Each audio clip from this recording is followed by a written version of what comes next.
¿Qué tal? Buenas tardes. Javier Aroca, Marta Monforte, Fernando Garea, Marta Gómez Montero, Hola, David buenas Álvaro. tardes. Muy buenas. Se está utilizando una tragedia como la de Adamuz, 45 muertos para... está aquí Cayetana Álvarez de Toledo recurriendo a eso para decir que lo que descarrila es el gobierno de España. Se utiliza una tragedia con 45 muertos para decir que lo que descarrila es el gobierno. ¿Cabe todo? Vamos a ver. Cayetana Álvarez de Toledo. España ha descarrilado. Y lo decía hoy el presidente Feijóo, el presidente de mi partido, esta mañana, decía, el estado de las vías es el reflejo del estado de la nación. Con la llegada de Zapatero, al poder empieza a tambalearse la cosa. Y ya con Sánchez es cuando se ha salido de las vías. Mutación de democracia plena a democracia fallida. Javier Aroca. El accidente y de ahí al gobierno y España, que es quien descarrila el gobierno, en un discurso de Cayetana Álvarez de Toledo en el Fuego de Sagradeos, hablando de una democracia fallida. Se está hablando de una democracia fallida con este discurso de el gobierno responsable, no funciona, los trenes no funcionan. Javier. Bueno, yo creo que es un recurso cayetano, pero que hay que entenderlo como tal, no como esa catástrofe, esa sensación de catástrofe que pretende transmitir. Si habláramos solamente de raíles y de carriles y de catástrofes y de inseguridades, tendríamos que ampliar el foco, ¿no? No podríamos hablar solamente de esta espantosa desgracia de Ademuz, había que hablar también de Angrois, había que hablar también del metro de Valencia y de otras tragedias igualmente graves o parecidas, ¿no?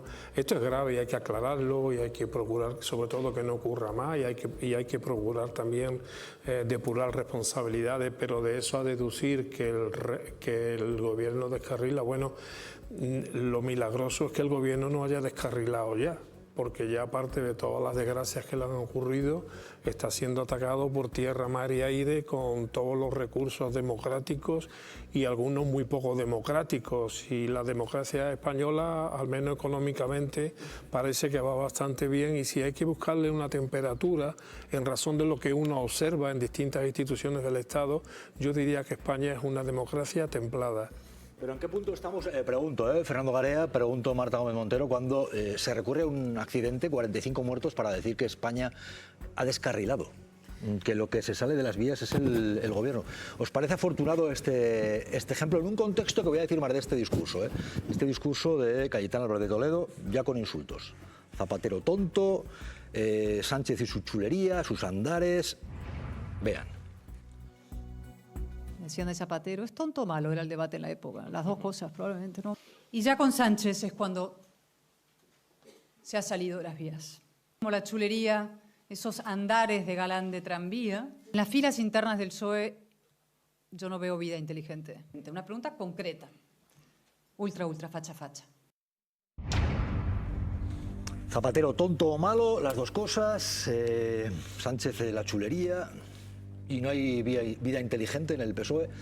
Esto después, además de, insisto, de comparar una tragedia, 45 muertos, con que sea el gobierno. Que no sé si no tenía otro ejemplo más afortunado, pero en eso estamos. Fernando Garea, Marta, ¿os parece afortunado? ¿Os parece que todo vale? Bueno, tú preguntabas en qué momento estamos. Yo creo que no estamos en el momento de hacer metáforas que tengan que ver con vías, con descarrile, con trenes. Yo creo que eso es lo primero que diría que es de mal gusto por encima de cualquier otra cosa al margen de la política. Y en segundo lugar, estamos en el momento en el que falta todavía por determinar las causas concretas. Cuando se conozcan las causas concretas será el momento de ver si hay responsabilidades políticas, que es posible, no lo sé, pero de momento habrá que saber si ha habido, pues por ejemplo, por poner supuestos, no digo que vayan a ser así, digo supuestos de este tipo de casos, si se hizo mal el concurso de adjudicación de esas obras, si se fue remiso a la hora de gastar dinero para arreglarlo, o si hubo alguna decisión que provocara eso. En ese momento habrá que ver si hay responsabilidades políticas, pero me parece que es el momento precipitado. Eso no quiere decir que el PP no pueda hacer oposición, no pueda pedir explicaciones o no pueda pedir comparecencias, que creo que es su obligación hacerlo como partido de la oposición, pero insisto, según con qué expresiones y hasta dónde llegues. Marta, parece afortunado esto de comparar el accidente para aprovechar y decir es el gobierno y España quien descarrila las vías, no sé. 45 muertos. Exacto, no es el momento de metáforas fáciles, no es el momento de insultos ad hominem, de llamar listo, tonto, no es el momento en absoluto. Es el momento, por respeto a esas 45 personas muertas y todas las vidas destrozadas, muchas de ellas de por vida, y pienso por ejemplo en esa niñita de 6 años, que se sepa hasta sus últimas consecuencias, qué es lo que pasó, por qué sucedió este accidente, que se sepa, pero vamos, hasta el último detalle. Sabemos que los sindicatos ferroviarios llevaban avisando desde agosto, tenemos que saber hasta el final qué es lo que pasó, y por respeto a esas víctimas, si hay responsabilidades políticas, me da igual que sean, vamos, en este caso serían del PSOE, pero si hubiera hasta el PP, que se asuman hasta las últimas consecuencias, sobre todo por respeto a esos 45 fallecidos que ya no están entre nosotros. Claro, hay aquí un debate, determinar de quién serían las responsabilidades y por qué, y decir, si había quejas, ¿era justo por esto o se está dando por supuesto? Y vamos colando. En España ya, esto, y te quiero preguntar, Javier Aroca, sí. ¿Ya no se garantiza llegar vivo en el tren? ¿Es lo que viene a decir Tellado? ¿Estamos en un discurso catastrofista de meter miedo para sacar tajada política o qué? Miguel Tellado, ¿qué ha reaparecido con este discurso? ¿Poner en duda que sea seguro viajar en tren se generaliza para meter miedo? ¿Uno tiene riesgo de llegar vivo? En fin, vean. Por respeto a los miles de pasajeros que cada día en nuestro país se suben al tren de alta velocidad, que tienen derecho a llegar a tiempo a su destino y a que sus vidas no corran peligro. Lamentablemente, eso hoy no está garantizado en nuestro país. Hoy sabemos que Óscar Puente mentía. El gobierno de Pedro Sánchez ha engañado. No está garantizado ir en tren y llegar vivo. Esto es una auténtica barbaridad. Pero todo vale, en eso estamos. Catastrofismo, meter miedo al personal. No está garantizado llegar vivo. Y se queda tan ancho. Javier, antes que estamos aquí, pregunto, no sé si todo va... Estamos en días, ha pasado una semana y un día. Bueno, estamos ante un ejemplo que no solamente se produce por esta crisis ferroviaria, se ha producido por otras crisis anteriores con cualquier otra excusa. Estamos en un ejercicio ya desvergonzado de trumpismo carpetobetónico, ¿no? O sea, aquí es sembrar el caos porque parece que el caos abona la insurrección civil, el descontento con el gobierno, con los gobiernos, diría yo. Pero claro, la torpeza del señor Tellado y algunos de sus congéneres ideológicos es que no acaban de darse cuenta que precisamente sembrar el caos, sembrar la desconfianza también en las instituciones, no solamente en los políticos, lo que abona es el campo para la extrema derecha y soluciones totalitarias. No se dan cuenta y por eso lo están pagando.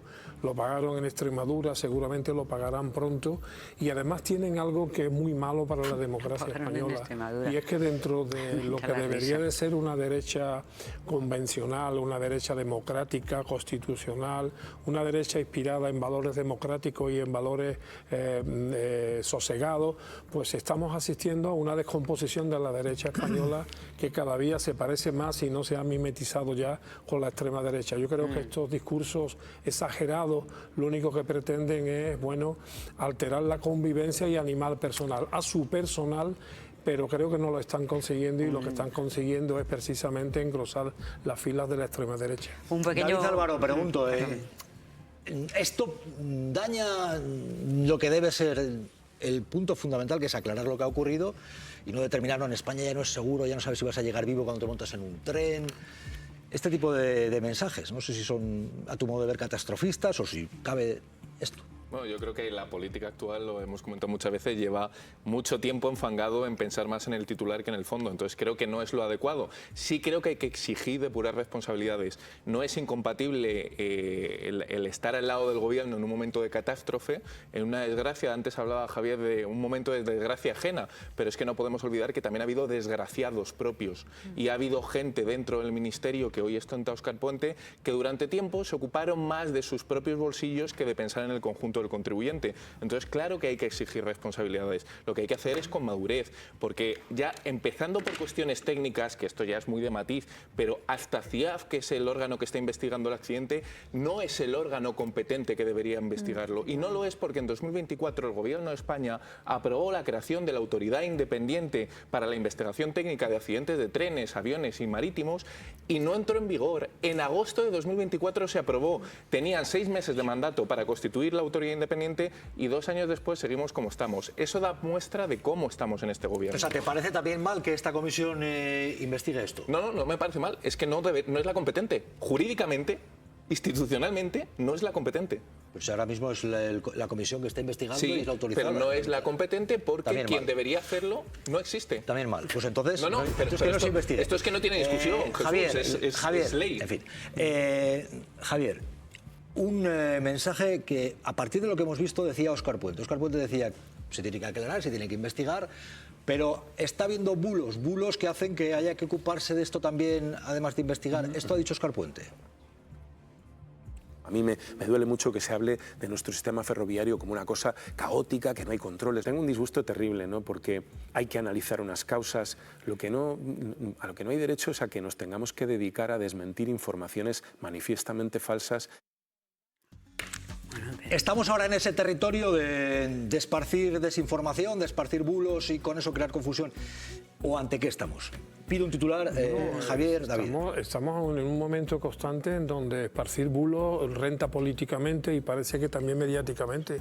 Porque es que, claro, escuchar a las mismas personas que un día dijeron que la COVID se curaba con lejía, pues hablar hoy como experto en vías, o aquellos que negaban, por ejemplo, la autoría del 11M con unas extrañas conspiraciones de cualquier naturaleza y que hoy opinan pretendiendo una falsa autoridad, pues hace que por lo menos la gente prudente de este país esté mirando con bastante estupor todo lo que está pasando. Yo me sumo a lo que decía antes Fernando Garea. Yo creo que lo primero que hay que hacer es dejar a los expertos que trabajen y que nos digan qué ha pasado. Y cuando nos digan qué ha pasado, depuraremos responsabilidades.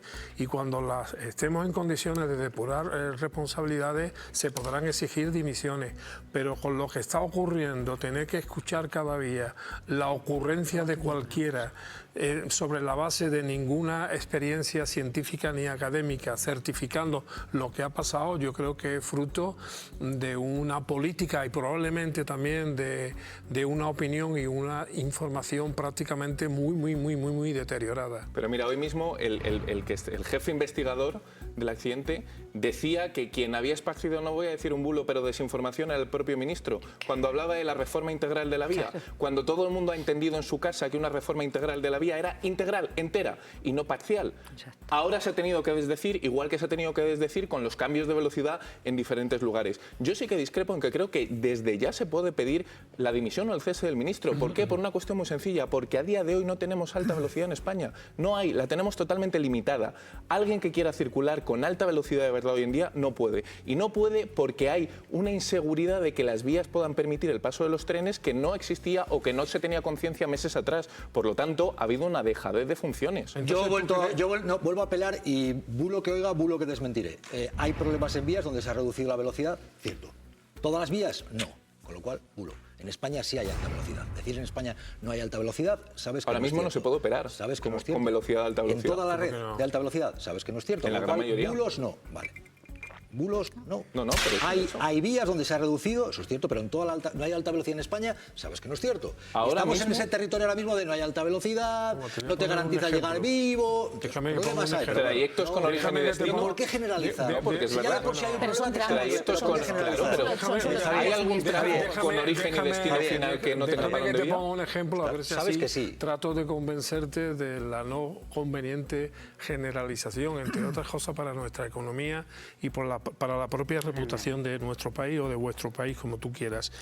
Una compañera de aquí, que es paisana, me dice que mañana coge el AVE a Andalucía, viaja hasta el lugar del accidente, desde el lugar del accidente hasta Córdoba, viaja en bus, en autobús y después viaja en AVE. El AVE sí sigue funcionando. Lo que está interrumpido es primero en donde ha habido el accidente por razones obvias, que no se le escapa a ninguna persona con una ligera formación, y después, ¿qué es lo que ocurre? que yo me pongo en el lugar de los que están dirigiendo estas empresas, ¿no? Que ante la incertidumbre de que algo pueda estar fallando, oye, se toquen la ropa a la hora de tomar una decisión sobre qué tren circule o qué tren no debe circular. Ahora, si queremos hacer un toto revolutum, pero Matiz, no es solo incertidumbre, son fallos que se están detectando en diferentes vías. Bueno, fallos sí, y por eso. Pero vamos a ver, el tren auscultador, el que ausculta las vías mediante un procedimiento de ultrasonido, trabaja habitualmente. En mi opinión debería de trabajar más, pero cuando hay un fallo lo detecta y lo dice. Muchas veces la mayoría de los usuarios del ferrocarril ni siquiera nos enteramos que nuestras vías han sido ocultadas previamente y a lo mejor se ha observado una cierta anomalía. ¿Qué es lo que ocurre? Estamos en un estado de pánico. Primero porque la situación lo exige, o por lo menos de prudencia, y segundo, porque hay agentes del caos que están intentando convencernos de que España es inviable, pero en todo, en lo ferroviario, en lo aéreo, en lo viario, en todo, absolutamente todo, menos en algunas cosas que según ellos funcionan maravillosamente, como por ejemplo la banca, el sector financiero. Bueno, si queremos pensar que a día de hoy la gente tiene seguridad en el sistema de trenes de España. Tampoco, la gente no tiene seguridad tampoco en dónde vivir. No, también, claro. No, ¿Y por qué no hay tanto escándalo? Porque la gente no porque hay 45 muertos. Bueno, porque estamos hablando de esto, ¿no? No, pero te lo hago en general para que tú lo entiendas. Lo hemos estoy seguro que tú me entiendes. Claro, sí, perfectamente. Claro, bueno, pues ya sabes. Pero hay una España es inviable. España es inviable porque hay muchos compatriotas y compatriotas nuestros que no tienen techo donde poderse quedar a vivir.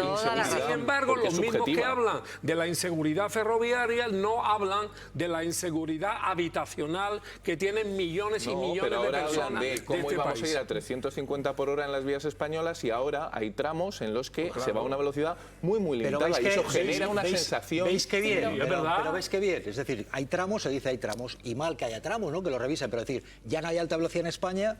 ¿Por qué ese lenguaje? No, pero Jesús te lo matiza. La gente ya de por sí tiene motivos para preocuparse, pero no, que es que no hay mucho que matizar. Origen y final ¿Hay alta velocidad en España o no hay alta velocidad? Es la pregunta. ¿Un tramo completo a día de hoy que se pueda circular a alta velocidad? ¿Hay tramos pero no toda la alta velocidad? ¿Sí o no? Pregunto. No, lo que no hay es un tramo entero de origen y destino final en el que tú puedas circular a alta velocidad. Todo el trayecto, no lo hay. Madrid, no puede ir de Madrid a Santiago. No voy a entrar en vuestro territorio, eso sí, aquí bulos no. Dicho esto, vamos a ver porque sobre la causa se está investigando lo que es la vía. Esto ha dicho el ministro Óscar Puente, ese punto en el cual pudo originarse el accidente. Se produce en el carril nuevo, ahí es donde rompe. Es verdad que rompe junto a la soldadura y por eso hay que intentar delimitar si hay un problema en la soldadura o es un raíl nuevo con su numeración, un raíl fabricado en el año 2023, suministrado a la empresa que lo termina instalando en el año 2024 e instalado en ese punto en mayo y junio de 2025. Bueno, en este punto estamos. Marta Monforte, la investigación. De hecho, sí, ahora se está viendo, yo coincido con un poco lo que han dicho todos los compañeros, que hay que esperar. Creo que hay muchas personas que hablan con una frivolidad y una facilidad sobre cuestiones que creo que no son tan fáciles de dirimir. Quiero decir, yo soy la primera que no soy experta en trazados ferroviarios ni en particularidades que afectan a las vías, pero tampoco asumo que lo soy ni voy dando lecciones de... Y creo que eso es lo que sí que están haciendo, al menos desde la oposición. Empezó Vox este camino y lo está siguiendo, por desgracia, creo, el Partido Popular. Yo quiero ser súper prudente, creo que sí, evidentemente hay que dar explicaciones e incluso asumir responsabilidades, hay que darlas, pero lo que no se puede es frivolizar y hablar de una inseguridad. Yo entiendo lo que dices de que hay cierta inseguridad, pero la inseguridad, ¿quién la está provocando? ¿La está provocando quienes están diciendo que los trenes no funcionan y que es un medio inseguro y que incluso provoca muertes? Es que a mí eso me parece súper grave. Como antes ha dicho Jesús, creo que hay que centrar el tiro. Es verdad que ha habido un accidente, ha sido grave, pero no está en juego que los trenes sean inseguros. Sin duda, yo no quiero decir un momento porque, ojo, nos pide paso Barcelona, Esther Alcázar, hay novedades, gente que no va a seguir en su puesto después de los problemas que ha habido en las cercanías de Cataluña, en los rodalíes. ¿Qué ocurre? Esther Alcázar, última hora.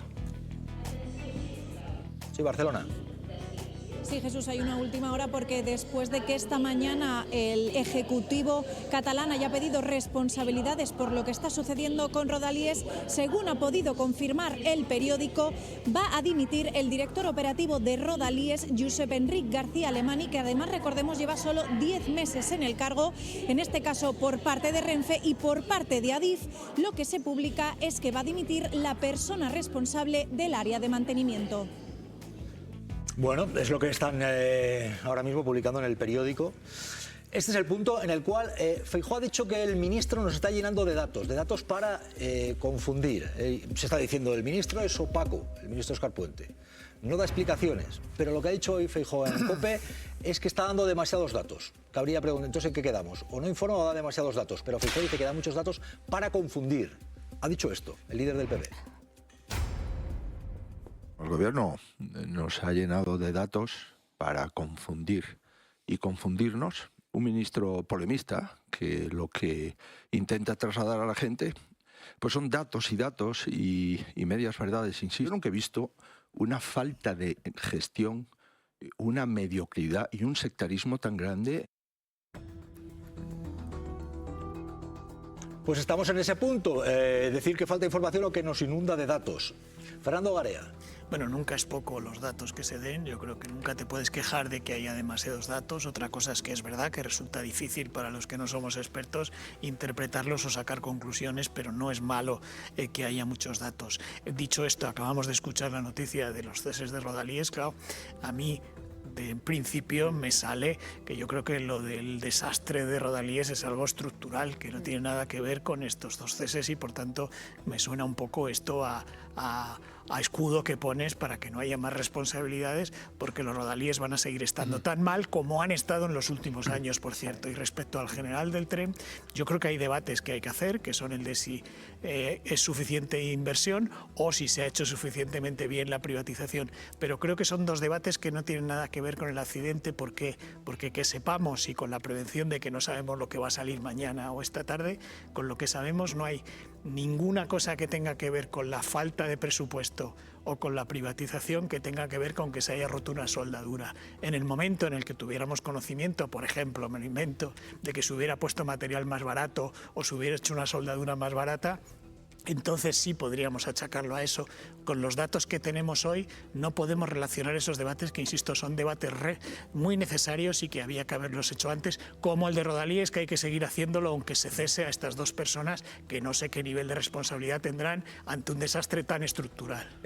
Yo os planteo también un debate. El hecho de que caiga el gobierno, todo está fatal, está quedando por encima en determinado discurso de saber lo que ha pasado en la tragedia. Porque hemos pasado ya España mal, democracia fallida, la España desastrada que dice Díaz Ayuso, Zapatero tonto, Sánchez chulo. ¿Eso no sé, está quedando por encima de lo que debe ser aclarar lo que pasó con las víctimas? Probablemente sí, aunque yo ya sabéis mi opinión, que soy bastante contrario a prestarle oído a este tipo de saltimbanquis de la política que se dedican a intoxicar el debate público y a otro tipo de cuestiones. Pero me interesa decir una cosa sobre el sistema de Rodalies. Yo estoy absolutamente sorprendido cómo aquí, precisamente en la capital del reino, hay tanto interés ahora por las Rodalies, cuando durante 30 o 40 años solamente no le ha importado nada, sino que incluso se han cachondeado sistemáticamente del estado del sistema de Rodalies. En Cataluña hay quejas sobre este asunto como mínimo desde el 90, es decir, han pasado 36 años. En 36 años han gobernado en España Rajoy, Zapatero, Aznar, ahora Pedro Sánchez. Y en Cataluña ha gobernado la derecha, el centro derecha, los independentistas o cuasi independentistas y ahora el Partido Socialista de Cataluña. Quiero decir con esto es que si el problema es estructural, como yo creo, y así lo ha asegurado ante Garea, las responsabilidades no pueden ser hoy de uno o dos, independientemente que a mí me parece bastante higiénico que se dimita en situaciones extremas. Pero me sorprende muchísimo tanta preocupación carpetobetónica o mesetaria con respecto a Rodalías y tanta preocupación por cómo funciona aquello y cuáles son las responsabilidades, cuando entre otras cosas, por ejemplo, se han negado aquí en Madrid sistemáticamente al traspaso de Rodalías desde el Gobierno de España al Gobierno de la Generalitat de Cataluña. Se ha manifestado Óscar Puente sobre lo que decía Feijóo de demasiados datos, nos llenan de datos. María Molero, ¿qué dice el ministro a través de las redes sociales? María. Pues el ministro ha contestado así al líder del PP. Ayer era opacidad, dice Puente, hoy es exceso de información. Responde el ministro a Feijóo, que ha pedido su dimisión porque, según el líder del PP, el gobierno nos ha llenado de datos para confundirnos sobre la tragedia de Amuz. Así que Óscar Puente le responde con esa frase: lo que ayer era opacidad, hoy es exceso de información. Y ojo, porque estamos en un punto en el que hay un discurso catastrofista. Díaz Ayuso ha vuelto, y esta vez hablando de una situación catastrófica, de una España desastrada. Vean. Sánchez es el responsable. El ministro Puente tiene que dimitir. Aunque en realidad quien debería empezar por dimitir es su jefe, Pedro Sánchez. La red ferroviaria se ha ido deteriorando año a año hasta llevarnos a una situación catastrófica. Esto es evidente que es una consecuencia de una España desastrada. Era esto lo que venías a referirte cuando hablabas de, claro, evidentemente las cercanías en Cataluña tienen problemas. No son de ahora, pero mira, si hay ahora que se arreglen. Pero esto de la España desastrada, la situación catastrófica. Cuando recuperéis, por cierto, debo decir una cosa primero, antes hablaba con la compañera. Los andaluces no solamente estamos incomunicados con Madrid, ahora en alta velocidad, estamos incomunicados con la meseta, con Valencia, con Cataluña, con Aragón, con Cantabria, con Asturias, con Galicia. ¿Sabéis por eso? Por el centralismo ferroviario de este país y el centralismo de las comunicaciones, cosa que no parece importarle a esta señora, ya que la traéis otra vez a colación. Esta señora, por lo visto, no se alarma de la cantidad de dinero que lleva el Estado invertido en Chamartín, ahora en Atocha. Y cuando los andaluces y otros usuarios de la línea que yo suelo tomar podamos otra vez venir a Madrid, que observe que más de 100 kilómetros antes de llegar a Madrid ya empiezan las obras ferroviarias. Cuando en Sevilla, por ejemplo, no tenemos una línea ferroviaria, señor Puente, que me estará usted escuchando, que una Sevilla, la capital, con su aeropuerto, o cuando, señor Puente, que me estará usted escuchando, todavía no ha inaugurado el bypass o la corta de Almodóvar, del Río, en Córdoba, que nos permitiría ir de Sevilla a Granada y a Málaga sin tener que pasar por Córdoba. Por favor, muévase y desmienta a todos aquellos que dicen que usted no se mueve. Os planteo, y quiero preguntaros, se tiene que aclarar lo que ha ocurrido, es una catástrofe, hay 45 muertos. Se suman al muerto con las Rodalíes en Cataluña. Si se entra en ese discurso catastrofista, van a ver que incluso las conspiranoias han ido a más hoy, ya que recuerda lo del 11M. ¿Se va a aclarar algo o esto acaba siendo el fango? Porque hay un discurso de meter miedo, una España caótica, te subes al tren y no sabes lo que va a ocurrir. Os quiero preguntar por este discurso, si a la gente le da zozobra o le da aclaraciones o exige responsabilidades. Si este es el punto que se debe utilizar en el discurso. Y está generando caos. Que subes a unos trenes que no sabes en qué circunstancias se encuentran. 45 españoles víctimas de la corrupción y de la mafia, y ha terminado con la destrucción total. Porque refleja caos. Y los servicios públicos son los peores de la democracia. Un caos de estas dimensiones. Marta Bonforte, Marta Gómez Montero. Sí, yo es que hablar de... Estamos instalados en este discurso, Iván Díaz. Sí, es que a mí es que de verdad que me preocupa muchísimo porque creo que lo que se traslada es eso, ¿no? Que busca trasladarse una sensación de inseguridad para que la gente crea que vivimos en un país peor del que tenemos, ¿no?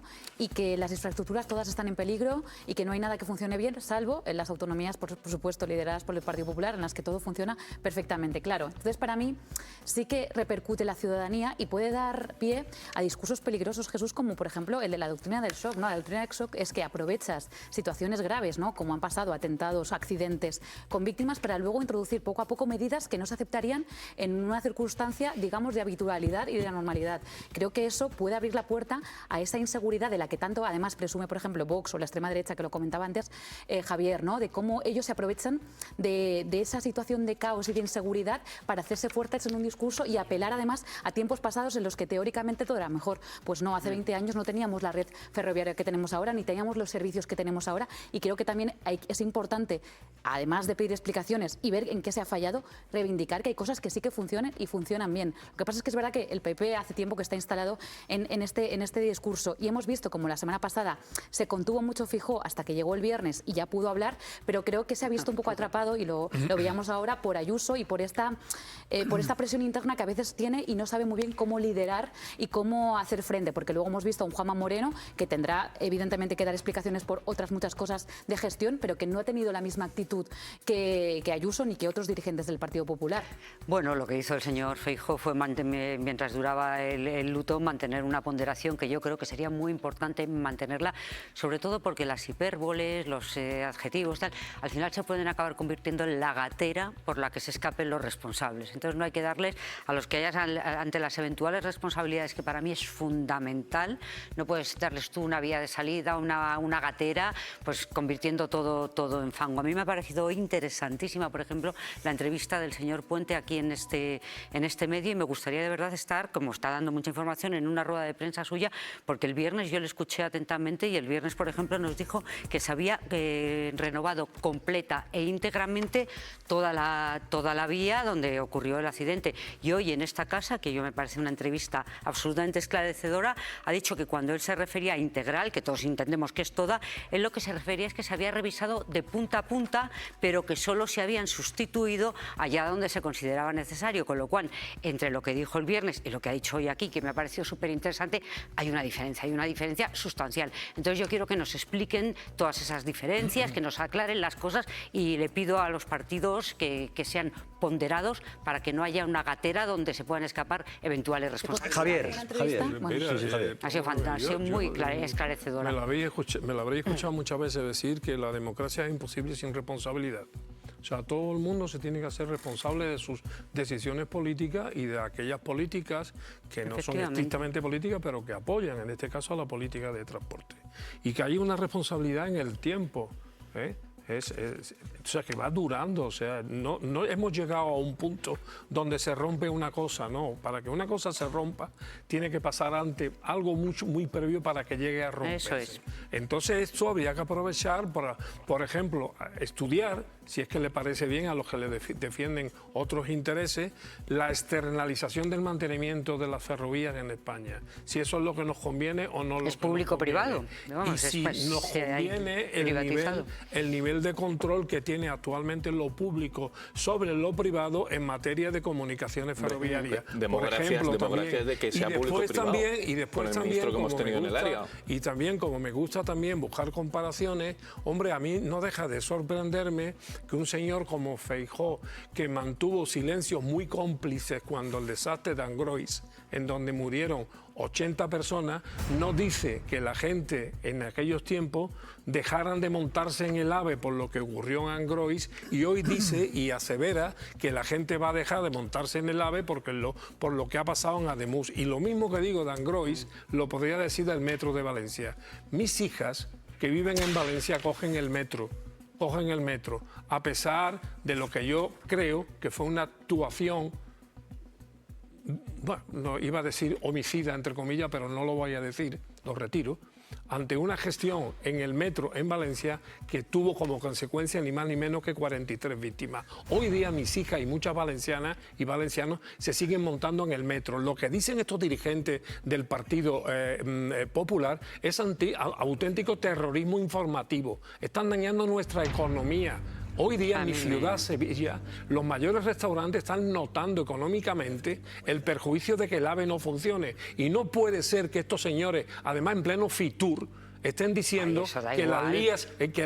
Javier, que hay 45 muertos, de verdad. ¿Qué dicen? Que hay 45 muertos, que es Fitur, que sí, que bueno, que evidentemente la economía, España, el AVE sí te entiendo, pero de verdad te digo... A tu impaciencia auditiva. No, lo que quiero decir es que incluso en Fitur, que es una plataforma del turismo español, se llegan a decir aseveraciones como las que se están diciendo, que España no funciona, que es peligroso montarse en el tren, que el no sé qué, que no sé cuánto. Mire usted, ustedes le están haciendo un daño reputacional a España de primer nivel. Piensen muy bien en los intereses de España y pidamos responsabilidades. Demostremos con hechos que no incrementemos el presupuesto para mantenimiento, demostremos que nuestra alta velocidad es puntera, ¿no? Y es, pues evidentemente, o que se destinen, no porque ya pagamos demasiado, que se destinen, que nuestros impuestos se dediquen a lo que se tienen que dedicar, que es las infraestructuras, la sanidad, la educación, y no a pagar mordidas a determinadas cosas.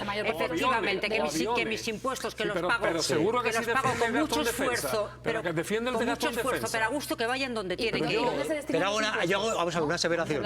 ¿Con qué se está pagando entonces la sanidad o la educación o las infraestructuras? Sí, con impuestos, y yo los estoy defendiendo. Claro, que haya mordidas mal, pero todo el dinero no va a mordidas, solo faltaría. Pero que no, yo no he generalizado. Ni todo el dinero va para mordidas ahora, ni antes. Porque algunas horas van como garantes de la limpieza y, en fin. Ni para gastos superfluos, lo que es evidente, ni grasa, ni administración, ni grasa ni porquería, efectivamente. Dicho esto, se ha vuelto, antes planteabais, al discurso de lo que fue el 11M, la tragedia del 11M, la teoría de la conspiración.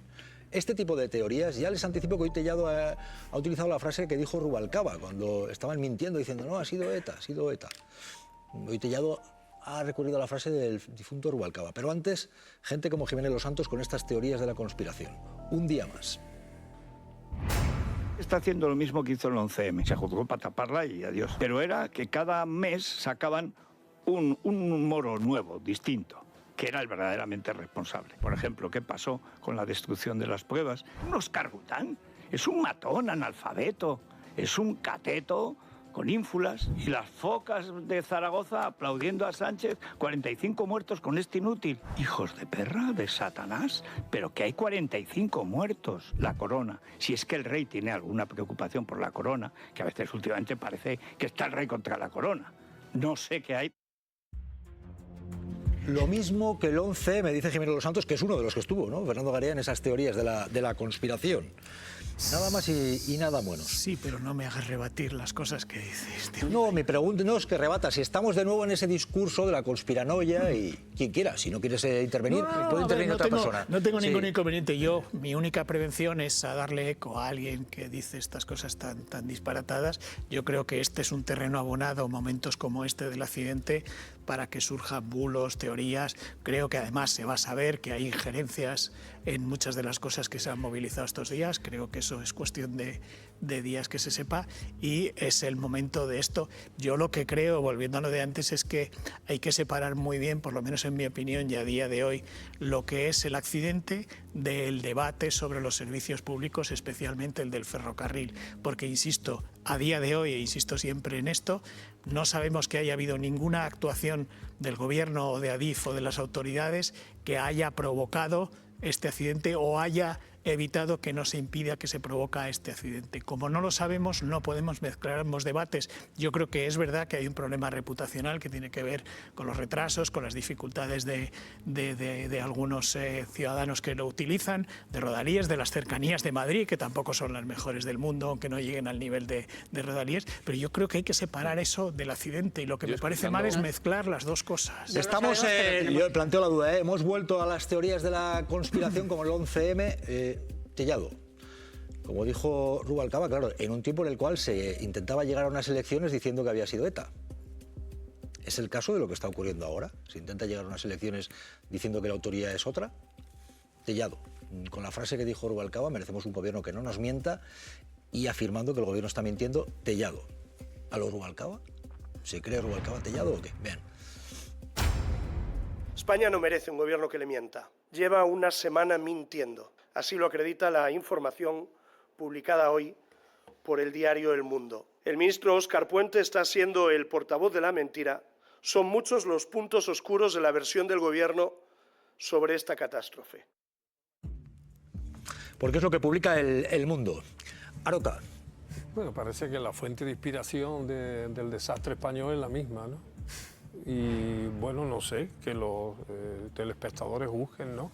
Si la cita que acaba de hacer el señor Tellado es una cita de autoridad democrática y responsable. Él sabrá, y los que lo sigan y los que lo escuchen también lo sabrá, pero bueno, Antes que hablamos de daños reputacionales, el daño reputacional de determinados medios de comunicación de entonces que todavía existen es irremediable. Siguen en la misma falta de reputación, por tanto no son citas de autoridad. En cualquier caso, vuelvo a insistir y creo que en eso tengo un pensamiento común con muchos miembros de esta mesa, que hay que tener paciencia, hay que tener rigor, hay que esperar a ver lo que pasa y desde luego no inspirarse precisamente en informaciones que hace un tiempo intoxicaron de tal manera la vida política en España que ha hecho que algunos periodistas ni siquiera se hayan curado todavía. ¿Han vuelto las teorías de la conspiración? ¿Están volviendo con esto de, como en el 11M, Marta Monforte y David Álvaro? Sí, es que el gobierno nos miente, ya se sabe lo que ha sido. Nuestros espectadores son muy Marta sabios David. y tienen memoria y recuerdan lo que pasó entonces, en el 11M, pero si no lo recordaremos. Y recordamos cómo el gobierno de José María Aznar, que se enfrentaba a unas elecciones muy pronto, dijo que la línea de investigación, la principal línea de investigación, luego cambió de versión, era que el atentado lo había cometido ETA. Eso es lo mismo que está haciendo el gobierno ahora. Es como si el gobierno ahora dijera, no, lo que ha pasado es culpa de, yo qué sé, el terrorismo yihadista o cualquier agente externo, pero que no ha sido culpa nuestra. No es lo que está haciendo el gobierno, según hemos visto. El PP también está criticando mucho que Puente no está dando la cara. O sea, que está dando la cara, pero que está dando contradicciones. Y hoy, por ejemplo, la cuenta oficial del partido criticaba que Puente haya venido a esta casa a hablar en una entrevista, que yo coincido con Marta, que ha sido muy esclarecedora por parte de Silvia Charrondo y los compañeros que estaban en la mesa. Es decir, no solo criticas que hay comunicación, sino que no te parece bien que hay exceso de información. Yo creo que de verdad no se parece en nada, por suerte para nuestro país y para la salud democrática, que a las explicaciones que dio en su momento José María Aznar y el gobierno de José María Aznar, porque también se enfrentaba a unas elecciones, no quería que se culpara a Rajoy, que era entonces candidato, de lo que había ocurrido, pero claro. ¿Y las perdió? Nada, absolutamente nada. ¿Y las perdió, igual. Marta? ¿Y las perdió? Quiero preguntar a Manuel Rico y a Eso David es lo que Álvaro. pasa en democracia. Manuel, ¿qué tal? ¿Cómo estás? Buenas tardes. Que nos va a contar, porque claro, justo cuando se están dando lecciones de lo que debe ser la justicia, hoy declaración de uno de los altos cargos con el gobierno de Ayuso por las muertes en las residencias, el protocolo de la vergüenza. Y hay novedades que enseguida nos va a contar Manuel. Buenas tardes, Manuel. Hola, buenas tardes. Enseguida con esto, pero antes, David Álvaro, Manuel, empezando por David. ¿Estamos en teorías de la conspiración cuando se dice un gobierno que nos miente, desde algunos medios diciendo esto es igual que el 11M, porque lo ha dicho los santos? David, Manuel, David. Yo sé que a lo mejor no vais a estar conmigo en lo que voy a decir, pero separaría dos cosas. Por un lado, lo que es la teoría conspiranoica pura y dura, con la que para nada creo que podemos estar de acuerdo, y haría un matiz. Creo que en este tipo de conspiraciones, los que defienden ese tipo de conspiraciones, gritan muy alto y nos intentan hacer ver que son muy numerosos cuando no lo son minoritarios. Eso lo separo de las declaraciones de Miguel Tellado, en el que decía no merecemos un gobierno que mienta, en el que la lectura que yo hago es que se refiere a la mentira o a la desinformación del ministro cuando hablaba de la renovación integral de la vía. Yo he interpretado, es una interpretación totalmente subjetiva, pero he interpretado las palabras de Tellado por ese lado, por el hecho de que la renovación de la vía no había sido integral, sino que había sido faseada por determinadas zonas. Dicho eso, insisto, los que defienden las teorías conspiranoicas pueden gritar muy alto y parecer que son muy voluminosos, pero que en el fondo gritan muy alto porque se sienten muy solos. Manuel. Bueno, a ver, la teoría de la conspiración del 11M no eran pocos y no sé si se sentían solos, pero era una parte importante o significativa de medios de comunicación y cuando ocurrió el atentado del propio gobierno mintiendo a los españoles. Mentira que se sostuvo con bulos durante años, prácticamente durante toda una legislatura, ¿no? Y comenta Marta que perdieron las elecciones. Bueno, la perdieron gracias a que algunos medios de comunicación sí hicieron su trabajo, gracias a que los ciudadanos españoles se movilizaron en un ejemplo espléndido de democracia para exigir la verdad ante la sede del PP. Y por esas razones, pero desde luego el PP hasta el sábado hay una entrevista con Rajoy mintiendo sobre la autoría del 11M, o sea que esa conspiración fue muy seria. Ahora intentan repetir, bueno, yo creo que intentan repetir algunos insultos y algunas falsedades, pero estamos en un momento muy inicial de la investigación. Yo concuerdo con lo que dijo Garea. Vamos a ver qué ocurre. Aquí puede haber dos motivos de responsabilidad política. Vamos a ver qué ocurre sobre antes del accidente, sobre alguna responsabilidad, porque hay algún problema con el mantenimiento de la vía, porque no se hayan hecho las revisiones correctas. Eso está en investigación. Y luego sobre lo que es la gestión una vez que ocurre el accidente. Yo creo que ahí Puente ha dado de momento explicaciones. Núñez Díaz ha cambiado de versión ligeramente desde el viernes a hoy, según avanzan las investigaciones. Ahora, lo que no puede ser nunca un problema es, como ha dicho Feijóo hoy, que dan demasiados datos. No, yo quiero que me den datos, todos los datos, porque lo merecen además las víctimas y la sociedad en su conjunto. Hay que investigar hasta el final. Hay un planteamiento acerca de si hay algunos que ya son los mismos de aquellas teorías de la conspiración, que ya tienen determinada la investigación, ya saben que el gobierno es culpable y demás. Vean. No es un accidente, es una negligencia criminal, que como mínimo deberían ser 4 años de cárcel para Puente y para su jefe. Transparencia, transparencia. Pero se lleva mintiendo sobre lo de Adamuz, lleva mintiendo desde el minuto 1 y siguen mintiendo como bellacos. El comunismo al final es mentira y terror. Todo lo que han dicho desde el primer día, desde el martes, todo es mentira. Que los criminales sois vosotros, Félix, que para toda España sois los criminales de Adamuz. Manuel Rico, un titular que te pido sobre esto. Esto se está esparciendo día sí día también, y ojo, porque desde la tribuna ya política, diciendo que en España ya no es seguro viajar, que no sabes si vas a llegar vivo, que el gobierno lo sabía, que el gobierno es responsable, en fin. Manuel. Yo, sobre las declaraciones de este comunicador, yo creo que son tan obvias que no se corresponden de momento con la realidad, porque no hay ningún dato para sostenerlo, que yo creo que se explican solos, ¿no? Cuando alguien se explica solo, como es este señor, pues ya está claro.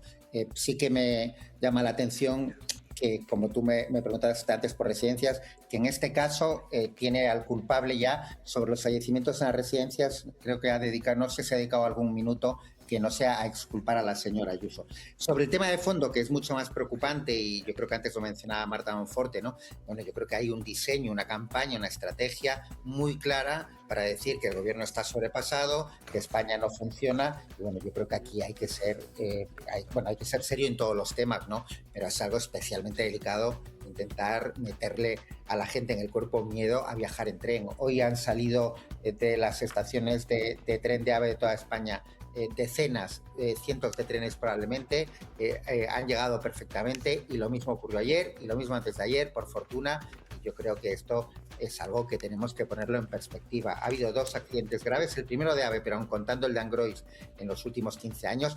En Alemania, el mayor accidente de AVE que tenemos constancia, desde luego en Europa, se produjo en Alemania, creo que fue en el año 98, hubo 101 fallecidos, no salió ningún elemento disparatado al día siguiente diciendo que en Alemania no era seguro viajar en tren. Yo creo que un poco de seriedad nos lo merecemos en todos los ámbitos, ¿no?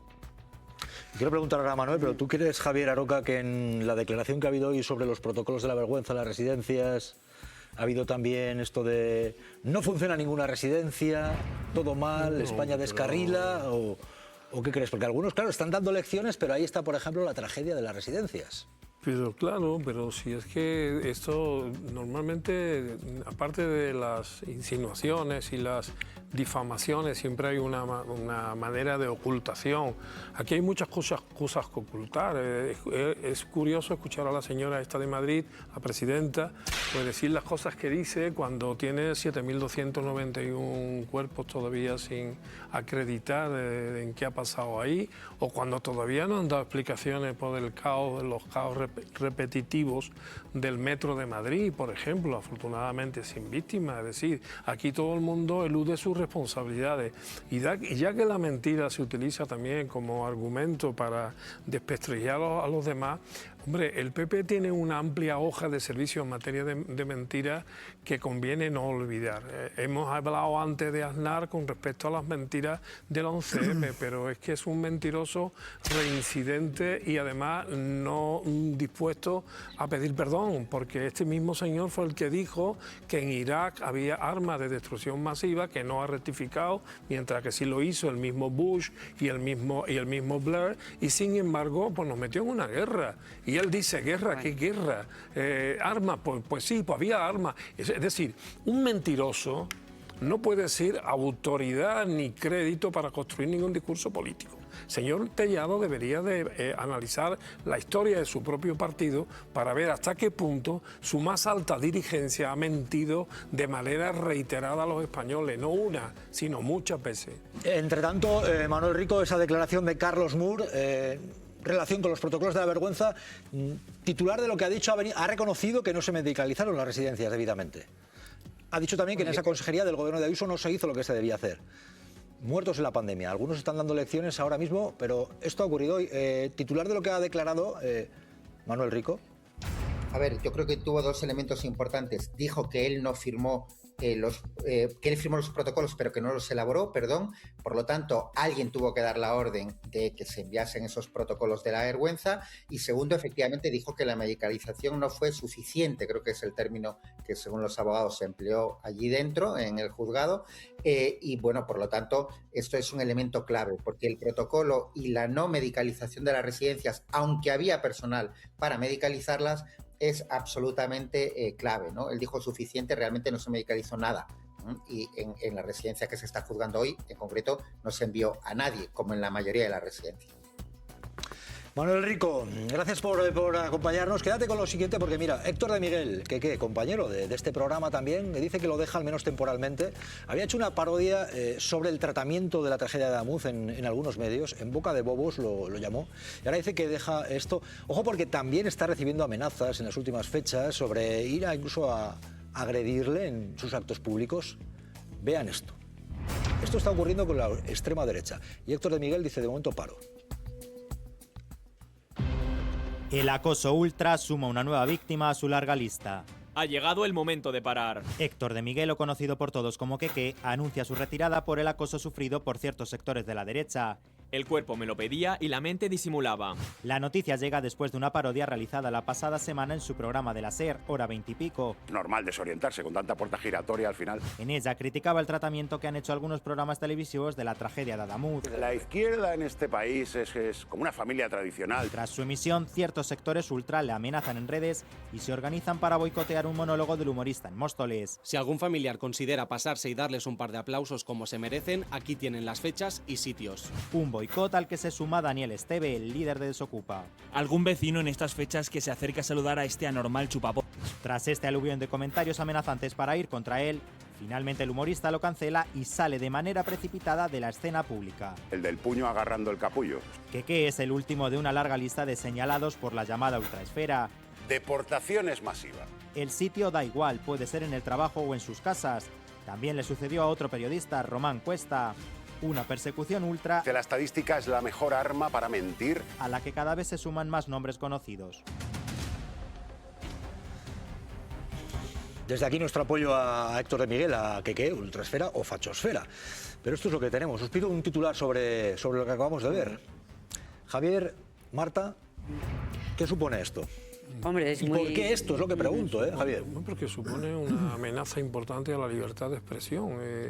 Y evidentemente la amenaza, la agresión a la libertad de expresión vive con dificultad en espacios donde no hay libertad. Por tanto, donde hay libertad, pues a esta gente le molesta, ¿no? Y a mí lo que me sorprende más es la actitud del Ministerio del Interior. No necesitamos comunicados del ministro ni del Ministerio del Interior. Lo que necesitamos, si es que se demuestra, que se está demostrando, que hay un ambiente de agresividad que supera o que entra dentro del Código Penal, lo que tiene que hacer el Ministerio del Interior y la Justicia es actuar. No nos valen con solidaridades ni con aprecios. Enseguida vamos a ver lo que ha dicho precisamente el ministro del Interior sobre Sara Santaolalla y ultras como Vito Quiles. Enseguida lo van a ver. Pero antes, lo de Héctor de Miguel, ¿qué? Sí, Marta. es muy preocupante. Os pido un titular, venga, sí, Marta y Fernando Garea, por favor. Muy preocupante. La libertad de expresión es sagrada. Tú puedes estar absolutamente en contra de alguien, pero claro, no puedes llegar a amenazarle, a agredirle, a hacerle que deje su modus vivendi, que deje su trabajo. Es realmente, rechazable y preocupante y se deben tomar cartas en el asunto, sin duda. Sí, obviamente, si lo deja precisamente por esa presión o ese acoso, mejor dicho. Yo creo que es muy lamentable y tiene que ver con cómo determinadas posiciones políticas están a favor de todo menos de la libertad de expresión, ¿no? Por cierto, muchos de ellos son los que luego dicen que vivimos en una dictadura. Efectivamente. Que sí, que luego opera una Sí, Marta. No, y que luego opera una suerte de consenso progre que nos hace no poder decir determinadas cosas. No, quien se tiene que ir de determinados espacios es humoristas tan brillantes como Héctor de Miguel, que ha trabajado en esta casa, que es humorista de esta casa y también que tiene monólogos increíbles que yo recomiendo a la gente seguir. Y a mí lo que me preocupa, Jesús, es que ya no opera la censura, sino que te puede operar la autocensura. Es decir, por miedo a que determinados grupúsculos vengan a por ti, tú te calles porque tengas miedo a que acosen no solo a ti, sino a tu familia, a tus hijos o a quien sea que esté en tu entorno. Lo cual no significa que esto sea autocensura. Es decir, él ha decidido, él anuncia que tiene su derecho a parar.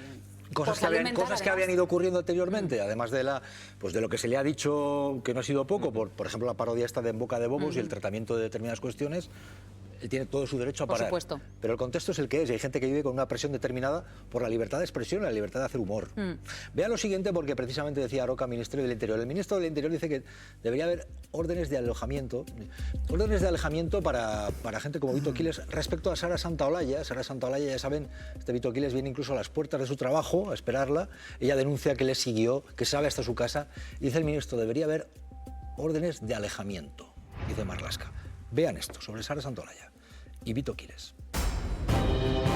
Grande Marlaska respalda a Sara Santaolalla. Mi solidaridad también con Sara. Y reclama medidas tras la denuncia de acoso de la tertuliana por parte del agitador ultra Vito Quiles. Espero que se adopten las medidas necesarias y precisas como órdenes de alejamiento. Subrayando que la policía y la Guardia Civil están ahí para salvaguardar ese ejercicio de los derechos. Nosotros estamos ahí para garantizar también esa seguridad ante el mínimo riesgo a la integridad. Presunto acoso que Santaolalla lleva meses denunciando sufrir a través de sus redes sociales. Está denunciado.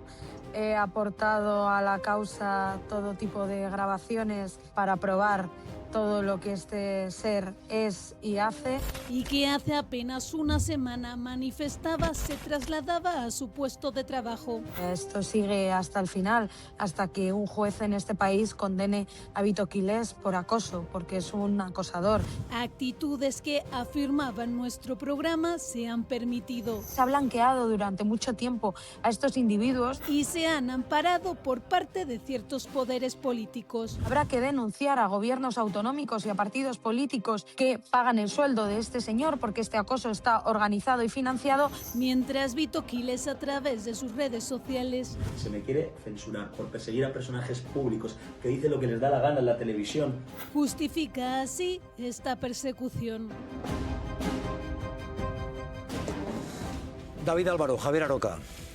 Mira, yo creo que esto tiene una vinculación. Es acoso a personas, es gente a la que alteran su vida por su libertad de expresión. Es así, te puede gustar más o menos, pero que la ejerce, Sara Santaolalla la ejerce, que no es lo mismo que esparcir bulos, es libertad de expresión. David, Javier. Para mí hay dos cosas que son básicas en la vida y creo que a muchos o a todos nos lo enseñan de pequeños, que es la tolerancia y el respeto al que piensa diferente a como piensas tú, al que tiene unos gustos diferentes a los tuyos, y es que eso es lo que nos hace mejor como sociedad y lo que nos hace crecer. Entonces, a mí lo que me preocupa es que de fondo quien alimenta todo este tipo de formatos de persecuciones, además del culpable, que es evidente el que lo comete, es el ámbito digital. Creo que hay una jungla digital en la que cualquiera, yo si a Javier le digo, o Javier me dice a mí que me va a pegar un guantazo, yo puedo ir a una comisaría y denunciarle, pero si él lo hace a través de un ámbito digital, con una foto anónima, con un link anónimo, parece ser que ni la propia plataforma lo ve como un comentario para censurar. Entonces creo que debemos ya de tomarnos en serio este tipo de cosas, que se está yendo muy lejos y que la libertad de expresión nunca puede estar en peligro. Lo que pasa es que en este caso la culpa es del medio o la culpa es de quien traslada el contenido. Es decir, que ya sea digital o sea analógico, la carga debe estar en el quien comete la tropelía. Sin duda. Y al final va a ser sin duda, No le podemos pedir a aquellos que no defienden la libertad de expresión que respeten la libertad de expresión, no sé si se me entiende. O sea, hay gente que son antisistema, que la democracia le queda grande, lo que pasa es que la democracia es tan grande que permita que dentro de su propio sistema haya gente antidemocrática, pero eso ya está en los manuales.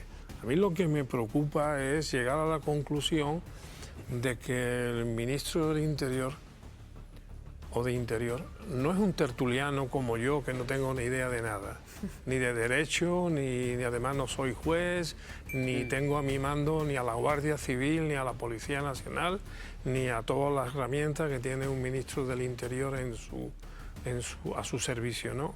Muévase, señor ministro. Ya sabemos que... Pero no es un juez, ¿no?, que tiene que decretar órdenes de alejamiento. Bueno, pero él tiene mecanismos y argumentos, pueden acudir a la Fiscalía, pueden incluso llevar iniciativas parlamentarias, pueden hacer un montón de cosas. A un ministro y del Interior lo que hay es que pedirle es acción. Está bien que haga buenas declaraciones, a mí me agrada, pero quiero un ministro más activo. Y me da la impresión de que llevamos mucho tiempo con mucha condescendencia con los enemigos de la democracia. Marta y Fernando, venga, una valoración breve, por simplemente favor. Al final esos son los jueces los que tienen que determinar una orden de alejamiento. Sara Santalaya ha presentado una denuncia y esa denuncia seguirá su curso, pero vamos, el ministro del Interior, por mucho que quiera, no puede imponer el órdenes de alejamiento, ¿no? Aunque sean casos como este. Yo creo que la justicia tiene que actuar y esperemos que actúe en el sentido que todos los de esta mesa creo que queremos. Marta. Sí, yo únicamente por añadir que tú dices que operan en la red digital y estoy de acuerdo, pero también tenemos que ir a quién está financiando a estos, es que ni decir pseudomedios, agitadores que están todo el día en el Congreso. ¿Por qué tienen que tener una acreditación y fingen ser periodistas cuando no lo son? Porque evidentemente se les ha protegido mucho, se ha dicho que hacen periodismo incómodo, pero lo que hacen no es periodismo incómodo, y a nosotros, las personas que estamos trabajando en el Congreso, nos impiden trabajar con normalidad. En nuestro caso, algunos nos han acosado, nos han insultado y seguimos teniendo que convivir con ellos diariamente. A mí eso sí que es lo que me genera que una impotencia de la que no sé muy bien cómo salir, y mira que lo hemos intentado, hemos hablado con asociaciones, y yo creo que está bien hablar de quién está intentando que esta gente siga teniendo un papel activo en el panorama mediático español. Enseguida con esto y más, pero hay un planteamiento. Miguel Bosé es uno de esos famosos que planea irse a Andorra. Pues venía recientemente de criticar, por ejemplo, lo que había pasado en Adamuz, diciendo las cosas que dijo. Vean esto y preguntamos. El futuro de Miguel Bosé vuelve a copar titulares. Miguel Bosé se instalará en Andorra antes del verano tras dejar México. Miguel Bosé planea mudanza, busca en Andorra casa y colegio de élite para sus hijos. Según varios medios, el cantante querría cambiar su residencia oficial, que desde el 2018 tiene fijada en México. Miguel Bosé está buscando una casa para comprar. Quiere invertir en suelo andorrano porque su intención es quedarse.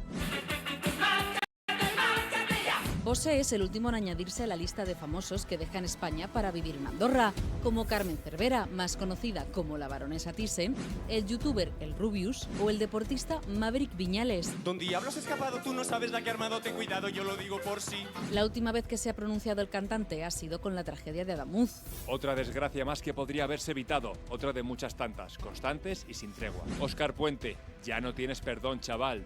Miguel Bosé suele dar su opinión, aunque se convierta en polémica, como hizo con la Dana. La gente tiene que despertar ya de una vez y dejar de pensar que todo esto se debe al cambio climático. O durante la pandemia del coronavirus. Yo he dicho que el bicho, si los quiero vacunar a todos obligatoriamente, sospecho que hay algo detrás. La próxima vez que el cantante se pronuncie, ¿lo hará desde Andorra? Voy a contarte hasta 10. ¿Qué tiene Andorra? Aroca, ¿qué tiene Andorra? Además de andorranos y andorranas. Andorra debe de tener algo, y sobre todo hay algo... Una fiscalidad determinada, por ejemplo. Debe de tener algo, pero hay algo que no tiene, como le preocupa tanto a este señor, y es que en Andorra no hay AVE. Luego, por tanto, a lo mejor se va por eso, porque como no hay AVE se va a sentir más seguro, y como además pues se vive muy bien fiscalmente, pues entonces doble seguridad, porque claro, incluso para que haya un buen AVE, aunque no sea en Andorra, hace falta pagar impuestos. O sea, hay que contribuir, los que más tienen más. Y curiosamente todos estos territorios tienen una serie de habitantes que se caracterizan por dos cosas: una por ganar mucho dinero y otro por querer pagar muy pocos impuestos. Y luego se ponen una banderita de España, incluso le compran otra al perro. para que nos demos cuenta todo que el perro también es español. Evidentemente, y mucho español. muy rápido para tener, pues eso, que pagarse una fiscalidad estupenda y para tener autoridad moral para denunciar, pues quejarte de las infraestructuras, quejarte de la sanidad, como hace el señor Bosé con el accidente de Adamuz, pues tienes que estar aquí en España pagando tus correspondientes impuestos.